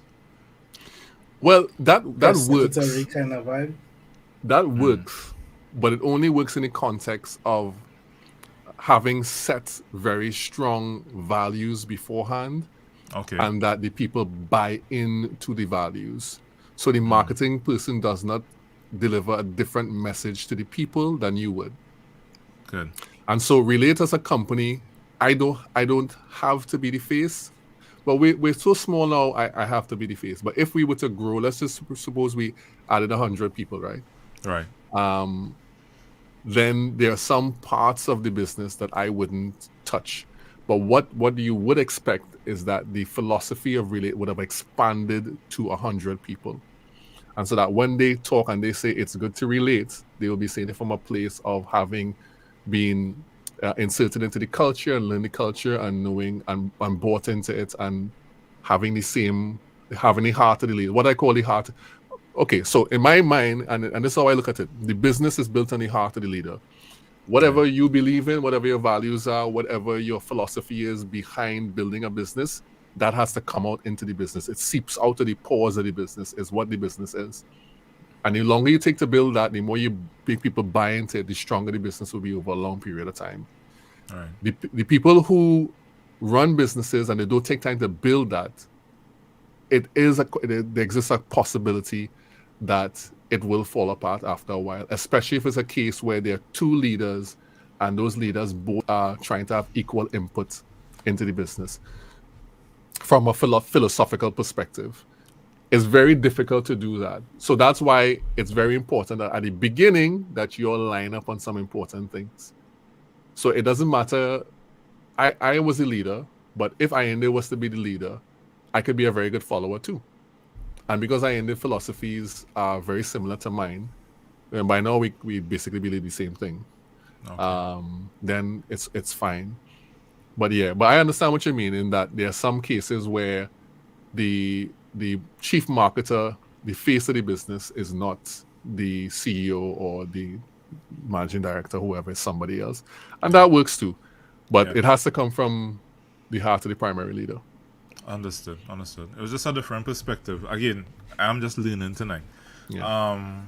Any other questions? I don't want to. No, but it's funny that you brought up like the core values and stuff like that, because when I was talking to Cassius today about the same thing, I asked him, I was like, what are your core values for the business itself? Mm-hmm. Like, and he was like, I have no idea what you're talking about. I was like, what's your vision for the business? I mean, because understanding those things kind of would help you figure out, because the whole question was, who am I at the end of the day? He was asking. I was like, well, what are your values? So does it seep into the business itself? Like personally, what are your values? Right. And does it seep into the business itself? Because the business is you, like what we were discussing. So like figuring out what your core values are will definitely help with the vision going forward, and then definitely help with your mission to be the best personal photographer in Trinidad. Something to that. I mean, don't want to be too generic and stuff like that, but I think understanding what your values are or what your core values are definitely is in the right direction. So figuring out who you are as a person, and as well as where the business would head going forward. Yeah, definitely. Anybody who starts from that place on the very get-go, they'll be ahead of a lot of people. But people don't tend to think like that. They tend to think like, I'm doing something and I'm getting paid. Oh, that is what I started to do before I even got any name at Art Studios and stuff like that. I started to work on. I even have a whole OneNote documentation with a set of core values, what people think that I do, what would people describe me, what words people would describe me at, and I just worked that down with my wife, and we just sat down and we worked out like, what do you want to do, who you are, and stuff like that. And I did that before I even like went through with the name and stuff like that. So it was a whole set of bacchanal I had to do. And I felt that was really, really, like you said, it was necessary to know these things, because now you know when somebody asks you, what do you do? I was like, I unearth people's unique personalities through photography, and that is based on all the core values and vision statements and stuff. I could just blurt that out. I unearth you people unique personality through photography, and I'm like, what? And okay, sure. So, but it's like that. I still working on I those mean, things. Yeah, it takes. Yeah, nobody should feel pressured if they don't have it locked down. You know, that's. It That's the But thing. I took me. feel pressure It took me weeks because actually. having the information. Because um, I guess more or less the stuff Cian would have mentioned. I mean, we listen to the same books at the same more or less the same period of time, Yeah. so we have access to the same information, and seeing him implement it, it's like yes, it can be done. But in my space, it's like still even like the your one liner or that kind of stuff. I still trying to figure that out. And I feel like unless I have that sorted, I can't, well, build the website, I can't put up a portfolio, I can't organize my funnel, I can't, do all these other things. And it is slightly frustrating to say the least. yeah, don't beat yourself up too much. If you need to make money, put the portfolio up. Figure it out later. These things are things that you learn over a period of time, and sometimes it takes a while to figure it out. It takes a while to figure it out. If you sit down with a process and you deliberately go through, and you come up with something, and you come up with something. That's exactly it, Phyllis. that's what I keep saying. I keep telling you, Bruce, you can't be waiting until everything line up. Yeah, Just start. it's been messy, you know. And you just do it. You just do it, you know. I'm the messy one in the group. I would come on a live totally unprepared, and now sticking in the mic jack at the last minute, and we go and do it. But I mean, your voice carries like 60% of your thing anyway. So it's like people just have to listen to your voice and be like, oh, well, we have our different strengths. Then we have Mr. Profoto is a perfectionist. He wants to make sure that we have a certain, look, and we song a certain way. And then we have Sion, who is the marketing genius, and he also implements really well. Right. And then we have Kyle behind the scenes, which is just too damn knowledgeable for his own damn good and free to come on the live. So we put him behind the scenes, and we have Rani and still Cassius is chicken his residential Nikon guy. Yeah. Rani is Mr. Tech one. Yeah. Oh really? Okay. Yeah. You should hear him talk when he last week. I was like, Rani. That whole M1 Mac thing, real light up. You saw it? I was like, Rani, get going on, man. What's going on? And he just going on. He's like, he ignoring me because he in his element. He's just like, and he rattling off facts. Well, before we go further, he's back. He's back. Tomorrow she asks about like the Wix platform, if it's a good platform to build your website. You'll take that away. Wix was terrible back in the days. It's improved, and apparently, because there's a certain time when Google did not index Wix. Yes. Oh, wow. Yeah, but that's changed now, and some people use it. I know there's a particular industry colleague of ours who has used it to great success. Okay. So I would say, if you want to use Wix and Wix is your jam, go ahead and use Wix. What would you suggest is the best platform? Sorry, go ahead. The best platform, what from what perspective? From building it or from just using it, like the I would say for tools? ease of use and as well as being SEO oriented. Most sites you can get them working with SEO now. There are lots of different options. Obviously, one of the most popular sites, if not the most popular sites in the world, is WordPress. We know that, and those could be good. Could be easy or hard to build, depending on who you are, right? Then we have Wix is a good platform. Squarespace. I've got mixed reviews on Squarespace. Some people say it's good, some people say they don't like it, but Squarespace gives you a lot of tools for you to use, and generally is simple enough for use. Then we have a one man show with Squarespace in terms of if you want to build it yourself, Squarespace. Yes, it's useful in that sense. But for WordPress, get somebody else to do that for you. You know, I had built all of the websites for our company for all the years. Of course you Did you did. take a Every- year After a to year. learn this? Yeah, of course he Did did. you take a he took it. Of course he would say that. I I built the website. I built about what nine or something, nine websites. Well, you know, I decided Did you to build the a current website. one that you have right now? Yeah, we built that in like a week because the other one crashed. I had a massive website and it crashed, and it was like we panic. Up in Well, we arms. didn't panic. It was like it's Like down. Facebook shut down, panic. No, that's not. We don't panic for Facebook. Fireburn Facebook. Sorry, Meta. Yeah, Meta. Yeah, look at that. Yeah. Anyway, so what happened is that yeah, it's what was the initial question? It was The Trying to best do or record. suggestion, yeah. yeah. So we WordPress, but then we wanted to build in something called Webflow. Webflow is another platform that is really very good. Very WordPress? There's a battle right now. Let me put it this way: they're so good that there's a battle right now between who is better, and depending who you talk to, you get a different story. What's it called? Workflow. Webflow. WEB. What's your perspective? Why you would say it's beaten up on WordPress? I would say it's beaten up on WordPress because of the how flexible it is. WordPress still constrains you by templates, and if you want to do certain things, you have to know how to code. Correct. Webflow is extremely flexible. Like the elements you could put into it, the way in which you could, and it's a lot of. Would you say it's like a mix between WordPress and Squarespace married together? Not even Squarespace so much because Squarespace doesn't allow you to do certain things. With Webflow, it gives you the ability to really design. Like you could design from scratch if you want to. You could use templates if you want to. It is very, very flexible and it's fast. It's fast. Out the gate is fast. It's a fast loading site. In general, with the architecture is fast. WordPress, if you do it the wrong way, it could be big and bloated. Yep. Yeah, but I Webflow is wonder generally fast. how hard it is to migrate from WordPress, my website from WordPress to Webflow? You just import it apparently. what? You just import it.